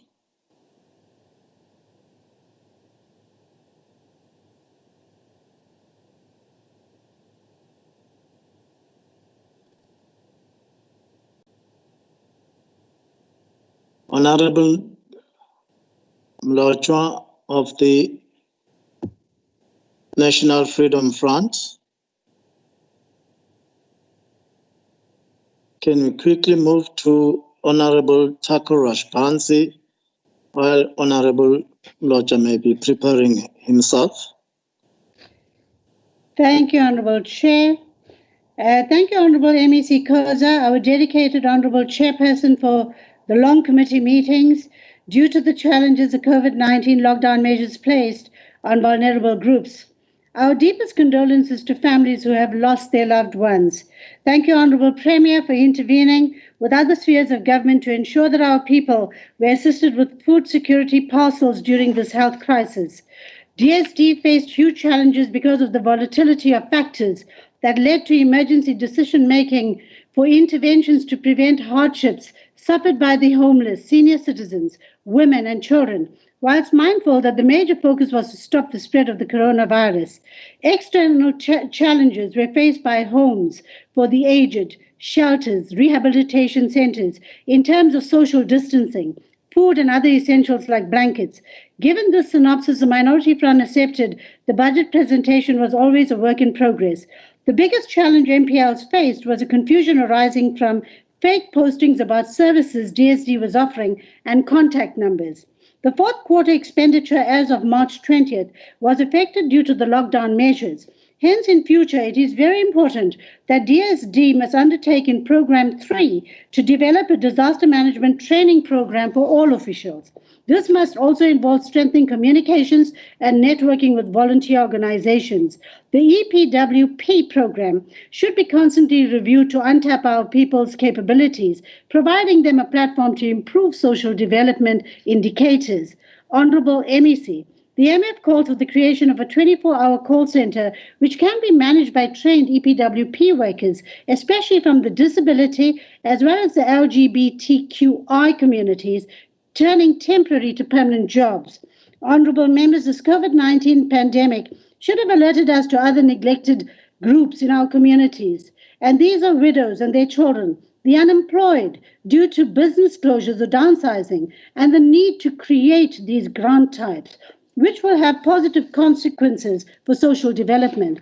The Minority Front calls for the fast tracking of the comprehensive social security programs that provide safety nets for all vulnerable groups, as indicated by various honorable members of the hurtful happenings in KZN currently. If this is done, then we can study a comparative past impact on psychosocial illnesses, gender-based violence, suicides, and other social dilemmas. Honorable MEC, the Minority Front supports the Vote 13 budget of 3.8 billion with these recommendations to combat external or internal shocks so that we can achieve our social development goals. Thank you. Thank you, Honorable Rashpansi. Honorable Phakathi, I'm informed, is another debate. We can move on to Honorable Manale of the ACDP for 3 minutes.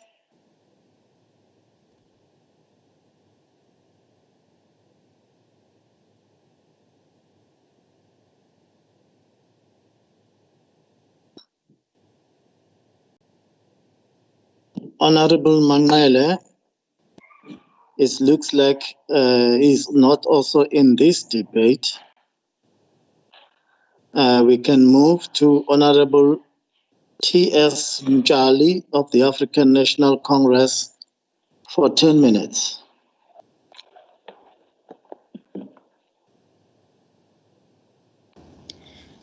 Honorable Chair Mvelase, Honorable MEC, please receive my revolutionary greetings.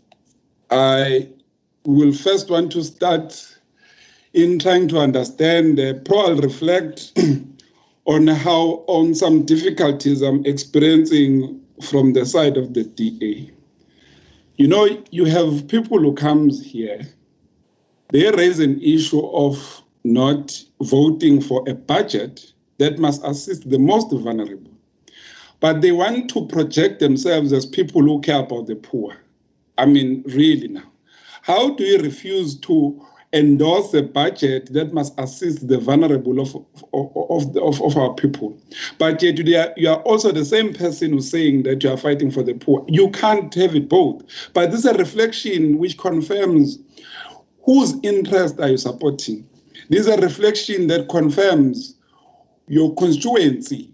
Who exactly are you willing to fight for when you are not prepared to fight for the poor, when you are not prepared to fund and endorse a poor-based budget so that it assists those who are vulnerable within our society? So it is just that you must know that our masses are not blind. They could see through you as to whose interest are you representing, and definitely it's not the interest of the poor. Honorable Chair, before I start, I think I want to refer to what former President Thabo Mbeki said when he was speaking in the fourth annual lecture of the late President Nelson Mandela, as he was reflecting as to, but what is it that constitutes Ubuntu beyond the standard and yet correct rendition of mutu ki mutu, ka mutu, umuntu ngumuntu ngabantu, as he alluded. He further went on the day, Honorable Chair, and quoted the book of Proverbs, which I want to quote also, and as I quote, which says that, withhold not good from them to whom it is due. When it is in the power of thy hand to do it, say not unto thy neighbor, go and come again, and tomorrow I will give, when thou hast it by thee. Close quote. The book of Proverbs tells us that withhold no good from your neighbor if it is within your means that you can provide for your neighbor. Don't tell your neighbor to come again tomorrow when you can be able to do it today. This is a reflection of umuntu ngumuntu ngabantu, which should be the dominant factor to the DSD department, Honorable MEC, as well as your officials. I'm raising this from onset with an understanding that we deal with the most vulnerable within the DSD.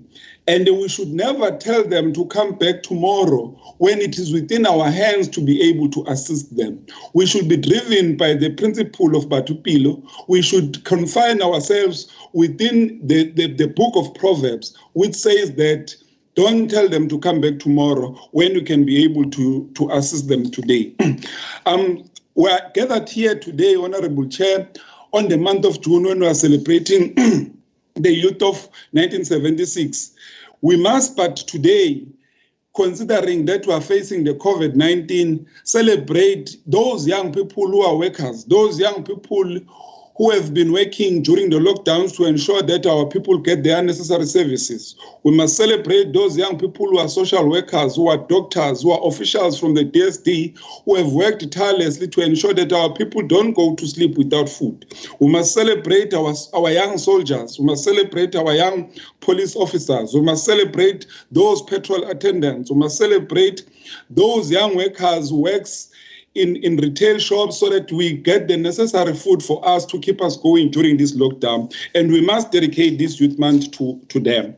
It is on this basis that I'm happy, Honorable MEC, that in your department you are concluding the issue of the appointment of the Youth Directorate, which has been given a responsibility to coordinate youth development within your office. This will go a long way to ensure that an issue of youth development does not become just a by-the-way issue, but it becomes a fundamental sector within a department by being allocated a specific office, which is the Youth Directorate, that specifically deal with and coordinate the issue of youth development within your office. Honorable Chair, we must assist some people who have just decided to come here and accuse the Department of DSD of receiving the cut budget merely because of their failure on the spending. It is a well-known issue that across all departments and all spheres of government, millions of money have been reduced with regards to the spending across all levels. So first and foremost, it can't be correct that we merely contribute the cutting of budget to how the DSD have been managing their finances. But it must be on the other side of the same coin, Honorable MEC, that we must come out very strongly as an ANC, that we are not happy by any means, by any department for that matter, that does not utilize its budget. So whatever that is allocated to you, we insist that you should begin to spend it to its entirety. So for us, the under expenditure should never begin to be an issue in an ANC-led government, because an under expenditure reflects failure to deliver services to our people which we have promised them to do. So we urge the department to deal with the consequence management and the framework that will prevent any further of underexpenditure which could occur in the financial year that we're debating for its budget, Honorable Chair. We must then begin to also state that we're not happy, Honorable MEC, to note that amongst the under expenditure rises from the compensation of employees, which then tells us that we could have created jobs, we could have fulfilled those posts, especially because they were funded, but you could not do so, and this resulted in the under expenditure. And it must be us as an ANC who are the first one to say when we have challenges, but it will equally be us, MEC, who will stand up and commend you when you do good, because for us what becomes critical is the services that we had promised to our people. Honorable Chair, it will be great to note that within the department, in particular dealing with the issue of the youth development, the development exit strategy, which entails facilitating opportunities for youth who have completed accredited training through youth academies within the DSD, as well as the development centers and the learnership. This goes a long way to skill our youth. We're happy with the department in its approach towards the developmental state, where they've decided that in areas of homeless, those youth that have been taken and have been sheltered by DSD, by the time they leave those shelters, they must live with certain skills which ought to have been acquired during that period. For us, that confirms that while we agree that we must take care of them, but it mustn't be just about the DSD providing food and shelter for them, but it must be it must be in a position to ensure that as they leave those shelters, they've been able to get something from DSD in a form of a skill which they can utilize, which should keep them from the street. It is on this basis that we fully affirm what the DSD is advancing also to those that were abused, that it shouldn't be about us counseling them on getting out of an abusive relationship, but it must go hand in hand with the skills that they must acquire so that they are able to utilize those skills as they leave the relationship, the abusive relationship in particular, but they have something that will sustain them. Because in some cases you hear a situation where our women are abused on the basis of this man because he knows that he provides for this particular woman and she doesn't have anything or any skill that could sustain him. As a result, she ends up staying in that relationship that is abusive. As I conclude, Honorable Chair, I do want to say to welcome the HOD, and indeed, we welcome you while you have entered or have arrived while we're facing quite a lot of difficulties as we're dealing with the COVID-19. We say to you, Mbogoto, for we know that in a woman, so we're quite confident that you will lead us well. You will be able to deal with all the challenges that you have found within the department as you advance towards the National Democratic Society envisaged by the ANC. I thank you, Chairperson. We're now moving to the next speaker, which is Honorable Rabi of the DA. Thank you, Chairperson. Honourable members, it is really not surprising that my ANC colleagues would react the way they did. Let me remind the honourable members of the number of times the Portfolio Committee has received unverified or unsigned reports and documents. All we get is a weak apology every time. It is clear that the MEC and her department do not believe in consequence management, or else some heads would have rolled by now, and we'd see a positive difference for the greater good of our people, instead of the picture it portrays, which is one of an incapable state. HOD Kanyile allegedly does something fishy and poof, she's moved out of the Premier's office, out to the Premier's office, no less, and then silence. The department spends 22 million on blankets, raising the eyebrows of many because of alleged fraud and corruption, and poof, no more is said about it. I could keep on going on many issues like this, but let me move on. The department boasted about filling 205 critical posts. It's been 6 months and we're still waiting for a report on the progress. It is because of DSD not filling vacancies over many years that the department's budget has been cut. Your inability to do the most basic function has cost you, and most importantly, has cost the most vulnerable people in our society. Those MEC you and your department profess to care about. I will not apologize for criticizing the department and those who lead them. It is my responsibility to do so. And I took an oath to always act accountably in my role as a member of the KZN provincial legislature. Perhaps if the MEC truly believed in working together like she claims to, she could have the courtesy to reply to my emails. DSD is always developing strategies, but when are they going to implement them? So many promises to improve the lives of many, but most are hollow year in, and let's just hope this year will be different. And I don't have to come back next year citing the same issues with no answer, or should I hold my breath? I thank you. Thank you, Honorable Rabi. We are now moving to Honorable P. Governor of the IFP for 7 minutes. Thank you, Honorable Chairperson. As you will recall, when I finished earlier, I was talking about the underspending in this department that goes as far back as 2015-2016 financial year. As IFP, we want to implore this department to do all that is necessary to improve its poor track record. I say this because in March of this year, the department reported underachievements in 18 out of 48 performance indicators in the second quarter of the 2019-2020 financial year. This is a sad indictment on the administration of this department. We call upon the MEC as a political head to address this culture of underspending. It cannot be business as usual while we face this COVID-19 pandemic. This pandemic forces us to become creative in terms of how we do things and how we address social issues.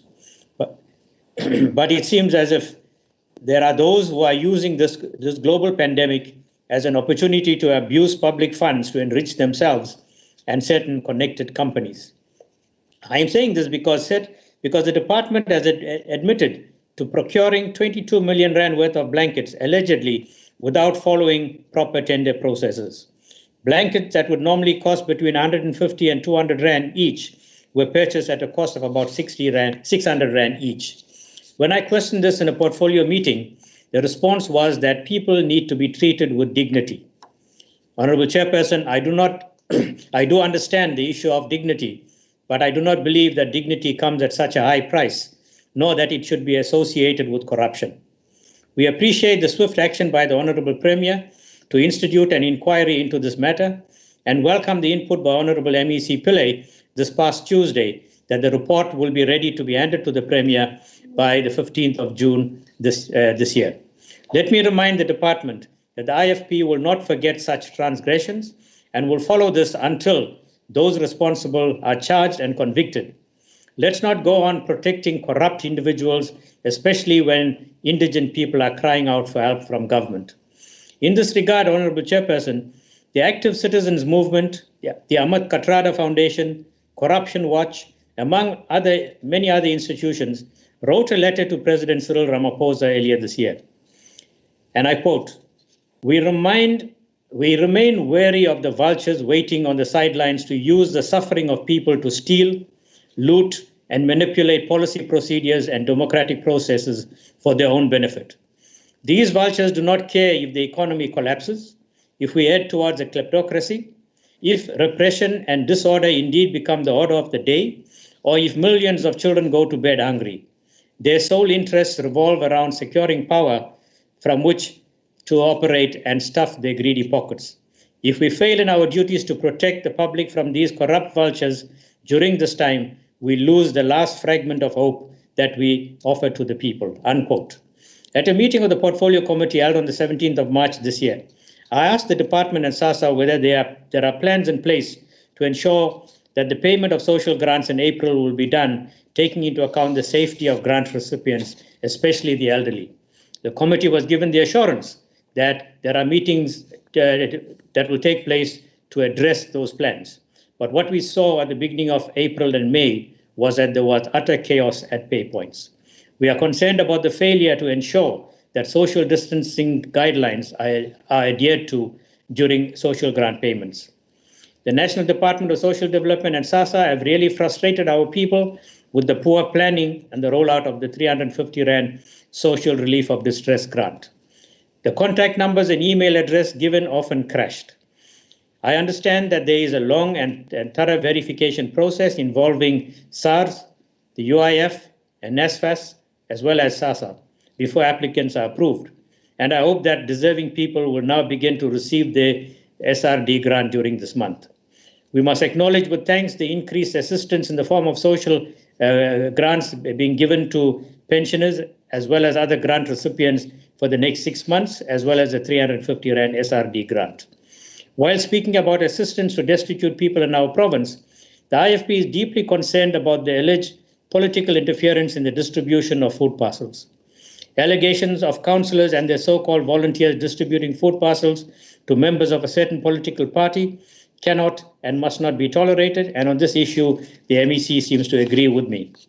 I again refer to the letter written to President Ramaphosa, wherein the writers state, and I quote, "Already in communities, there have been numerous reports of how simple food parcel distribution processes are being manipulated, not by hungry people who desperately need food, but by political actors who want to use humanitarian aid as a bargaining chip." Whilst communities are struggling with the COVID-19 virus, many government departments have been infected with the virus of corruption, greed, and maladministration. In this regard, the IFP seeks answers as to what happened to the former HOD of this department, Ms. Kanyeda. Why was she suddenly and without explanation removed? And where is she now? Consequence management must not just be a phrase that is loosely bandied about, but it must become so tangible that we begin to see guilty persons wearing orange overalls. We must record our thanks to Mr. S.T. Ngubane Mbovo, who acted as HOD for a few months and was found to be very efficient and hands-on. The IFP welcomes the new HOD, Ms. Nelisiwe Velakazi, with the hope that she will be able to improve the performance of this department. The IFP believes that public representatives must be held accountable. Thank you, Honorable Governor. Thank you, Honorable Chairperson. We support the budget. All right. Okay, let's move on to the last speaker for debate, Honorable N.R. Majola, for 12 minutes.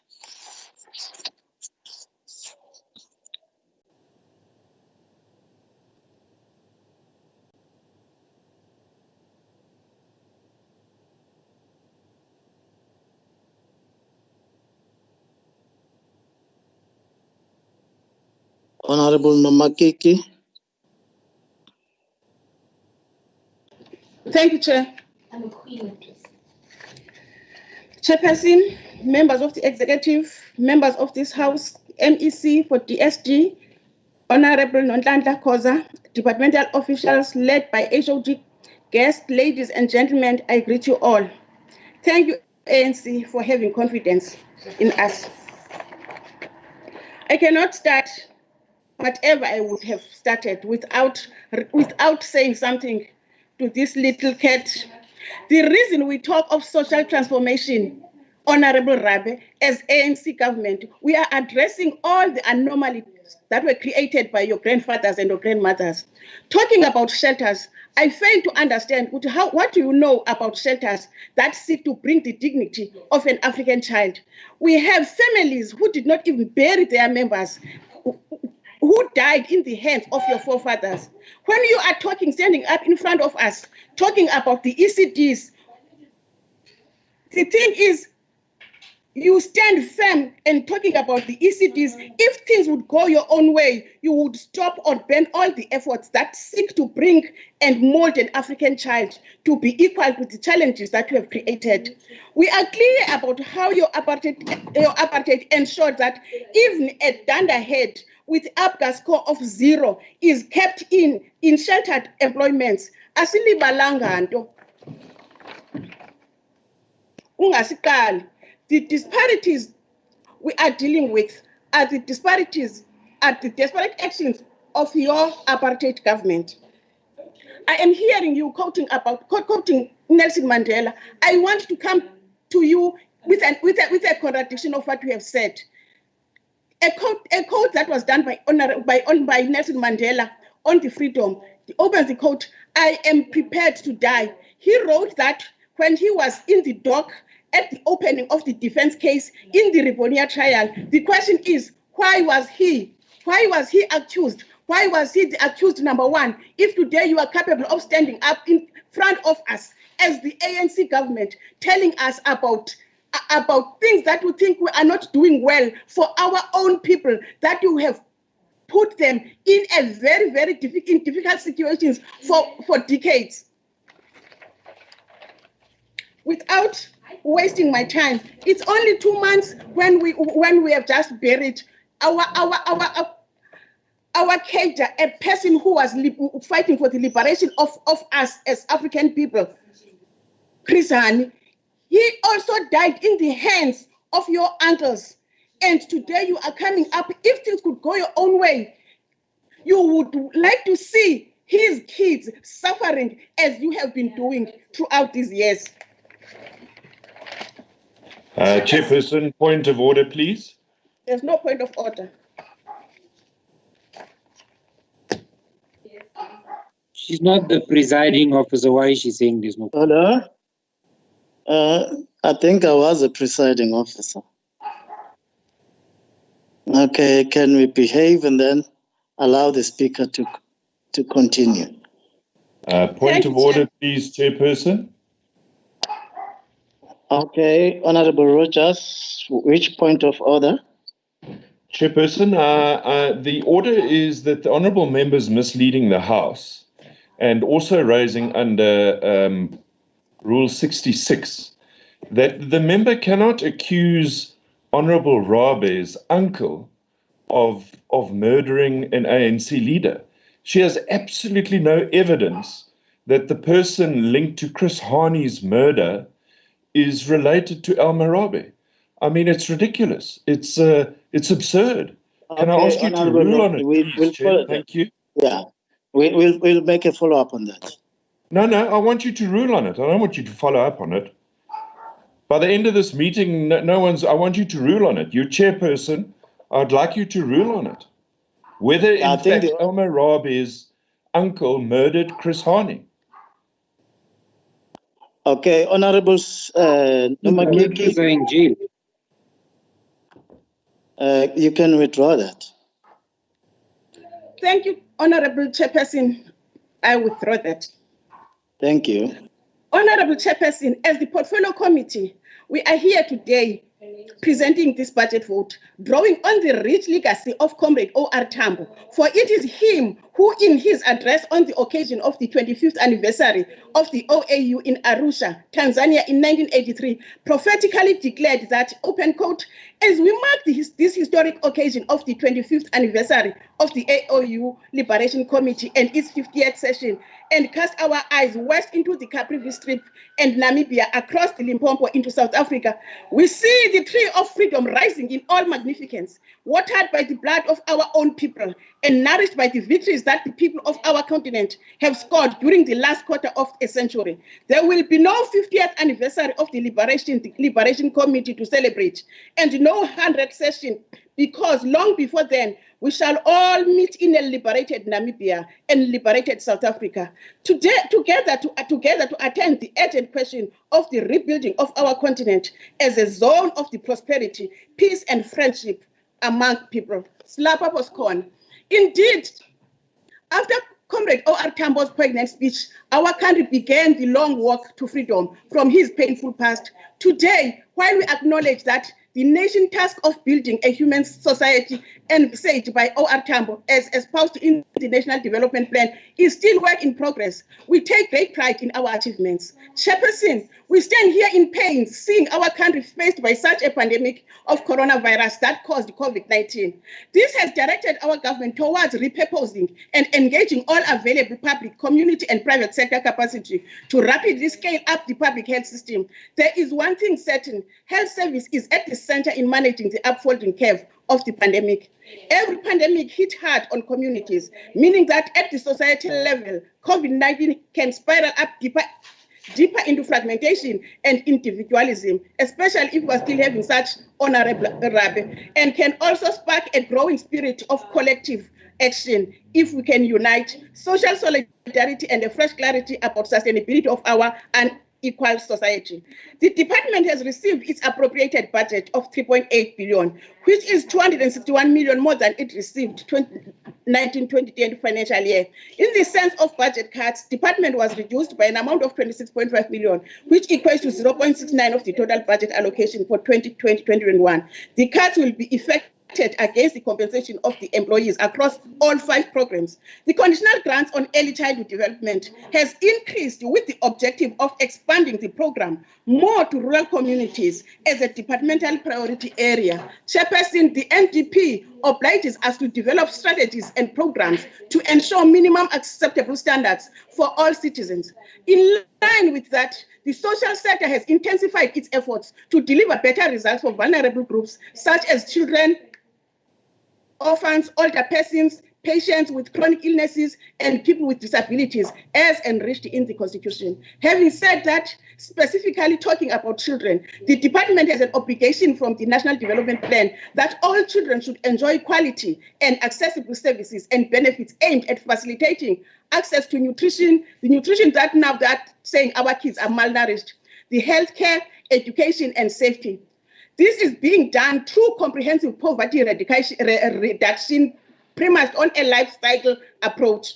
This department has got 5 programs which were established based on critical researches by ANC government. It was done in such a way that when reading them, you are capable of linking them with Freedom Charter, the NDP, and Constitution of South Africa. Prophetically, the department, in its reflection on the upward trend over a period of time, has been seen embarking on the filling of funded posts and absorption of social workers graduates, as if it was aware that soon there will be high demand of such services during this pandemic period of COVID-19. Chairperson, when looking at social welfare program and its indicators, it is clear that as ANC government, we acknowledge that inene awukho umgomo wokulahla umuntu oyimfana nemfuzo kaThixo. Sihlalo, akukho lula ukumlahlela izandla umntwana wakho omthwele for 9 months wamnika igama lokuba ngusipho sekhaya. I am saying this because in the implementation of the government bold policy interventions, we did not lose a sight on the need for increased social and physical asset base as well as capabilities of the poor, while at the same time we are breaking the monopoly that the minority people still want to hold on the levers of the wealth. Chairperson, ANC government will never, not even a minute, compromise on social assistance programs, which remains the most single important contribution to fight poverty. We are all clear, Chairperson, that poverty has never been a mistake, but an intentional strategy used by the apartheid regime on us as Africans. Bakhala bakhongote njalo apha abazukulwane babo xa sinikeza izibonelelo kubantu bakuthi, and yet to them, it has long been a source of their survival for decades.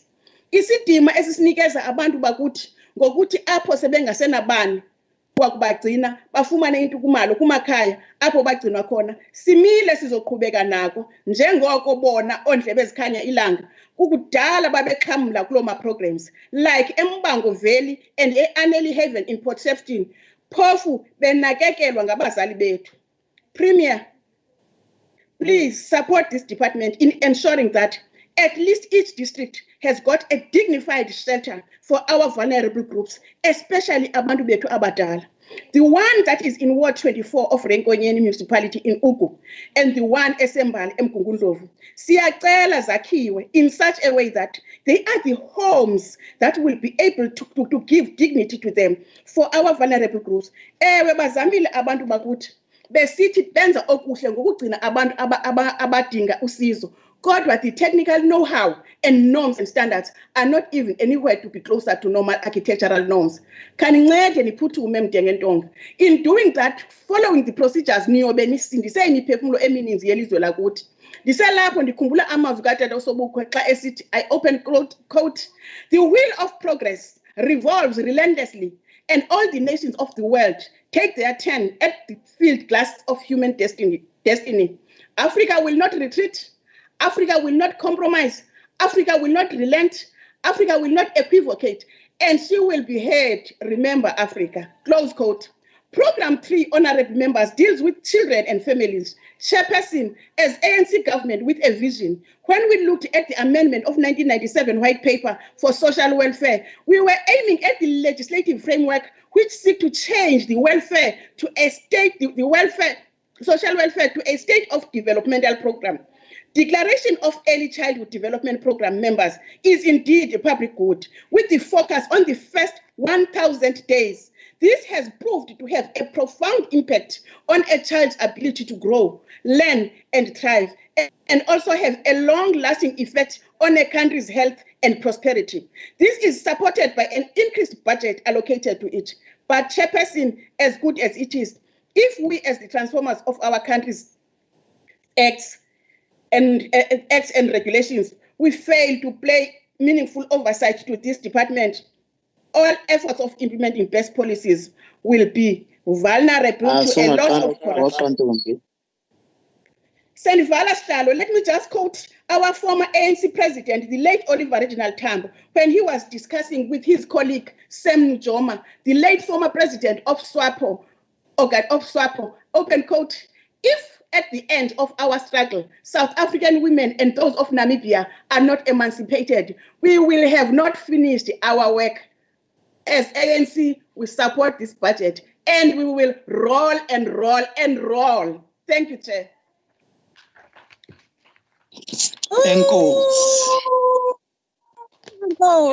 We are now, I think we have completed honorable members. We are now going to ask the Honorable MEC, Honorable Khoza, to come and respond for 20 minutes.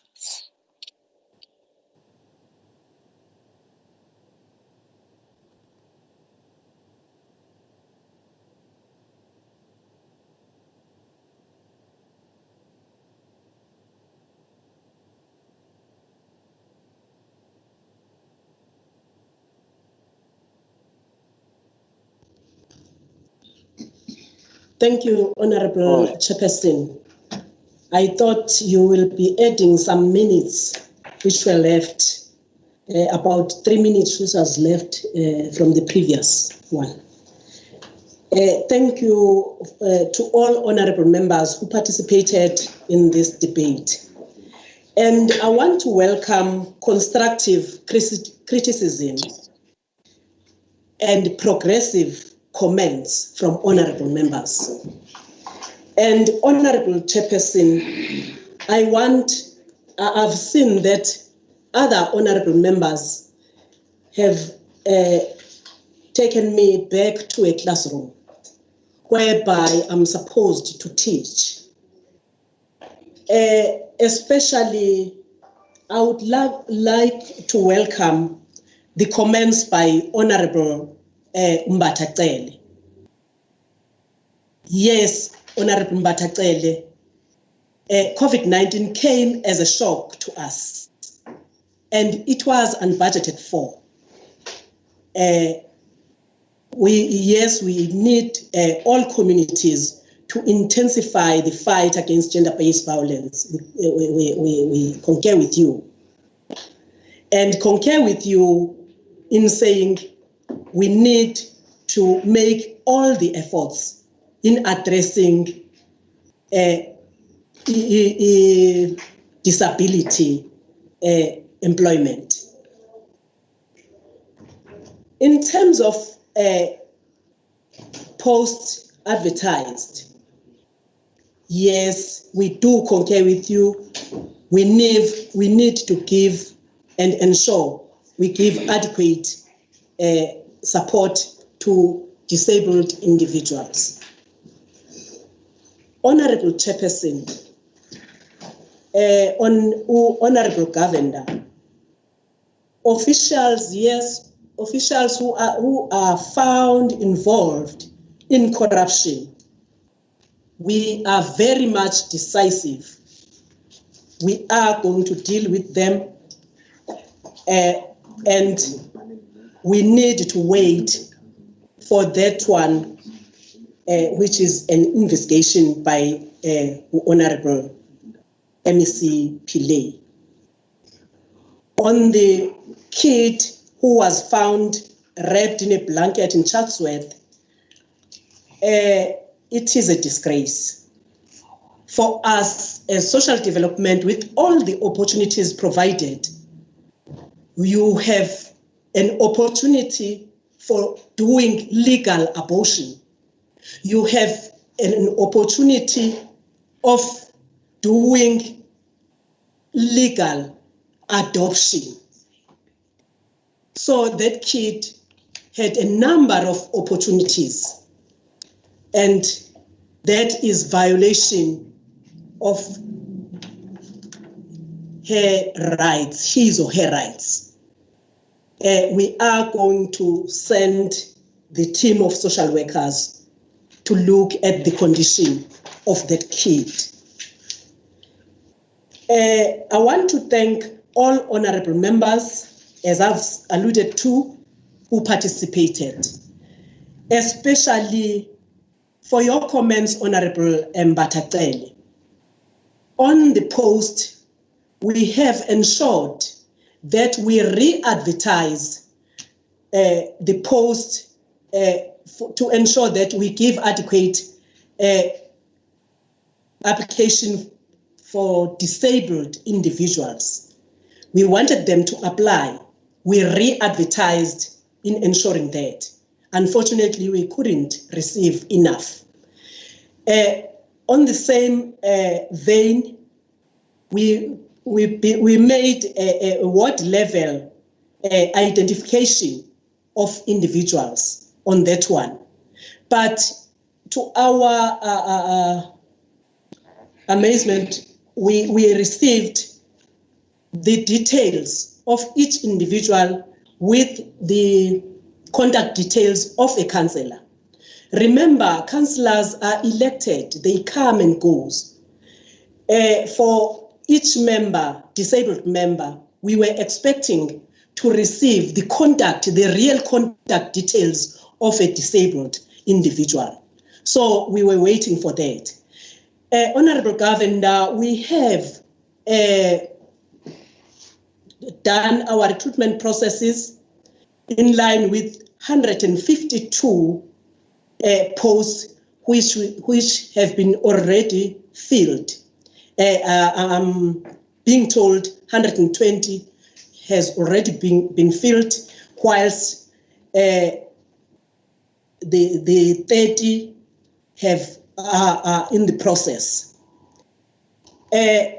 Our spending as of now, as a department, we have managed to sit on 99% spending in the previous year. So for that 1%, we are very sorry, honorable members. It is 1% too much when it comes to monetary terms. Yes, Honorable EFF Mchali, we want to correct. That's why I'm saying some members put me in the class again. But the department has never received 10 billion. And we so wish we could receive that 10 billion. You can see how we can run as the department. We have we had 3.5 billion in the previous year. This time around, we have allocated 3.8. And the food parcels distributed, we are not the only ones who are distributing food parcels. The national appointed service provider, 2 service providers who came to our rescue. This is the Action Development Agency, as you know, and Kirinox. And as of now, we were able to feed 49,600 through distribution of food parcels.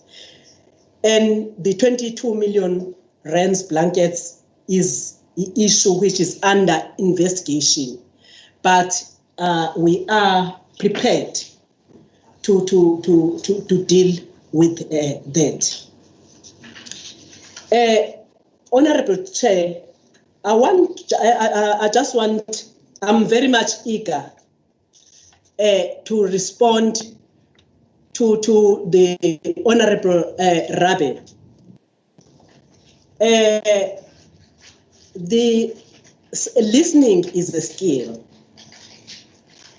I thought Honorable Rabe, when she comes to the committee, she is to do justice to her party as well. Unfortunately, a shame goes to the party. One, it is a disgrace that, if I can ask Honorable Rabe, how many child-headed households do we have in KZN? She acts as if she is familiar with that. The person who is in the committee, who had all the ample time to ask about this from the committee. And she sits there, make as if she is standing for the poor, yet they don't even support that budget, which needs to do the betterment, with the betterment of the people's lives. And the Honorable Rabe, for your information, this one, in responding to your issue of questions, which we have never, as the department, answered. It is unfortunate, honorable members, especially the portfolio committee members. They know very well that Honorable Rabe handed over the huge list of questions. In the previous portfolio committee, she said, she's the one who said, she has nothing, Mr. Ngubane has answered all the questions up to her satisfaction. Today, we find Honorable Rabe grandstanding. It is unfortunate, honorable members, that we didn't see apartheid architects going and saying bye-bye to us in South Africa.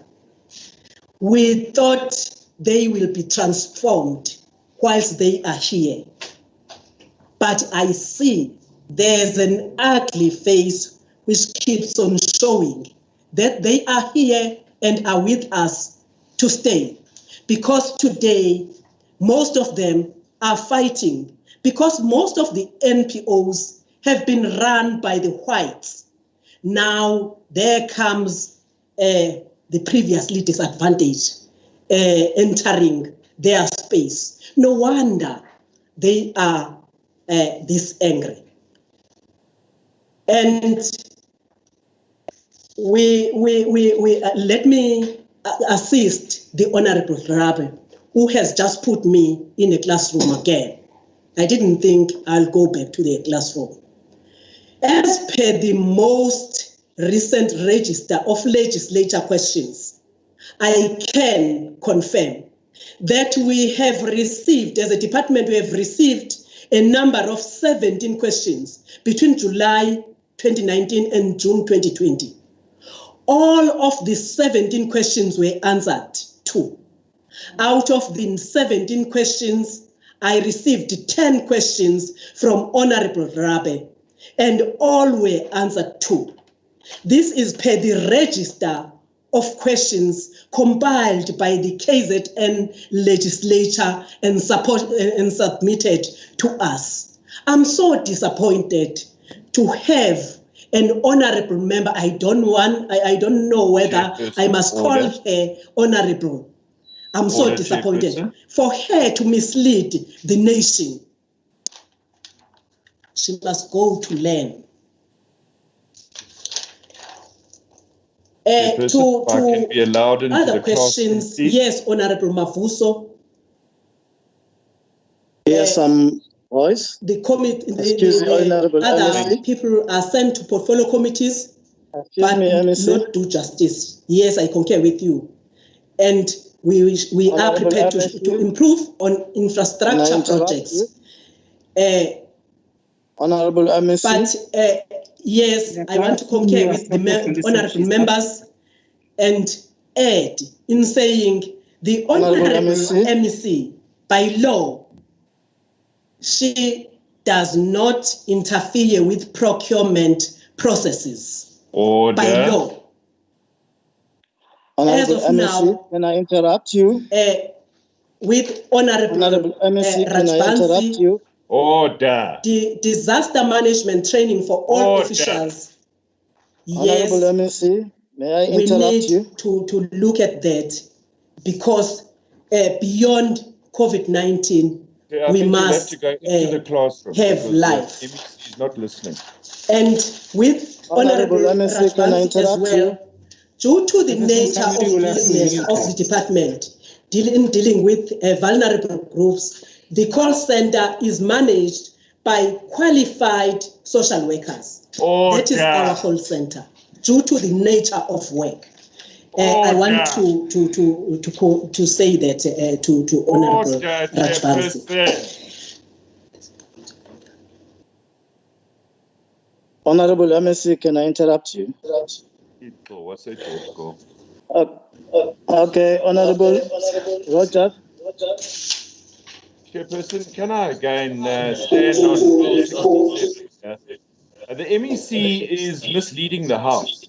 In fact, during Honorable Rabe's debate, if the MEC listened carefully in the classroom, she would have heard that Honorable Rabe was talking about questions to the National Assembly, not the KwaZulu-Natal legislature.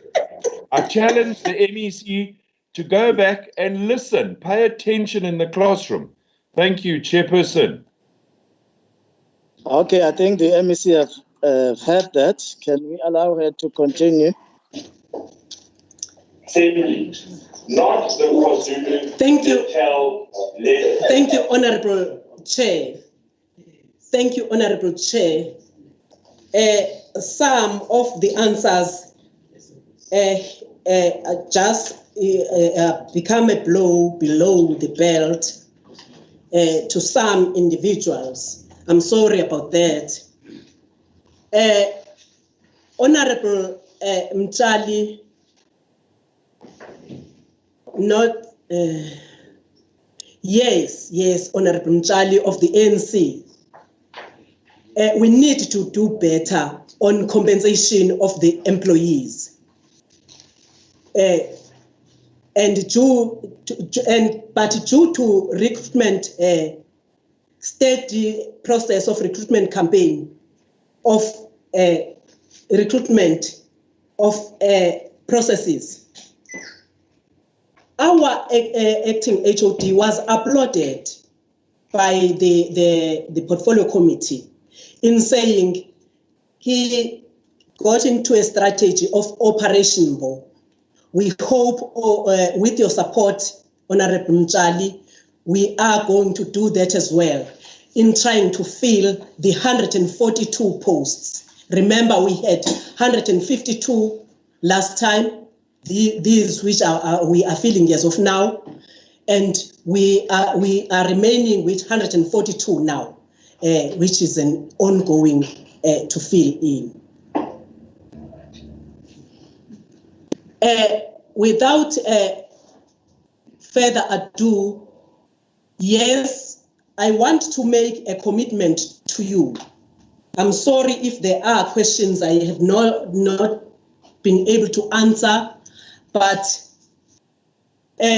with what is in front of me, I want to assure you, yes, Honorable Governor, the vultures who are milking government funds are to be dealt with and dealt with decisively. I want to put my head on the block as MEC given this responsibility.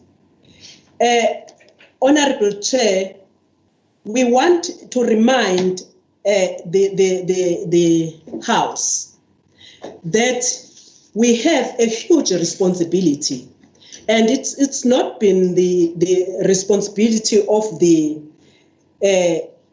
social development alone to provide food parcels. We cannot account for those which were provided by other individuals, like municipalities, like private companies and businesses. We are accountable for ours. We had a clear plan which was followed. We were profiling, doing that profiling. We dealt with that, and we were very much to that level. And I want to thank the artists who supported with packaging of the food parcels. There were some artists which were led by Abotizozo, Nabojoin Bewana, who spent their lockdown days packaging, ensuring that food goes to the destitute families. So we thank them for that. But the appointment of the service providers, which were through Solidarity Fund, was done by National. So we cannot account for councillors. And for your information, councillors were being taken apart, fighting apart, torn apart due to their own distribution as councillors, not about the social development, because the social development one was managed by our social workers and our CCGs as social development department. As of now, we have information along that, and eThekwini councillors even thanked the MEC. Lastly, Honorable Chairperson, I want to read you this letter. The letter coming from one family from Umnini.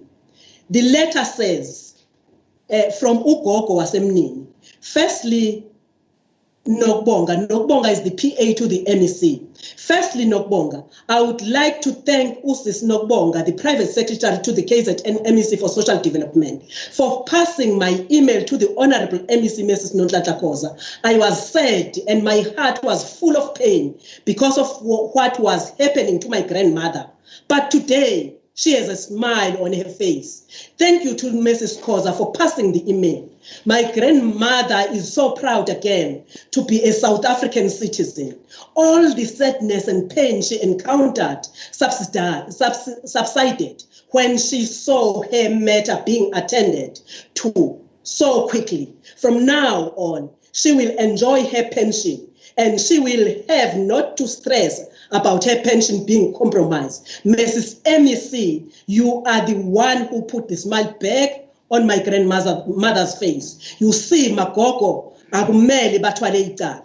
Now she can't even begin to express how happy she is. It was nice to see my granny being happy and enjoying her pension like she is supposed to. Many thanks to the officials who work tirelessly within the Department of Social Development for their assistance. Mr. Mhlaba Memela drove all the way to come to our home so that we can go back to Mnini and reapply.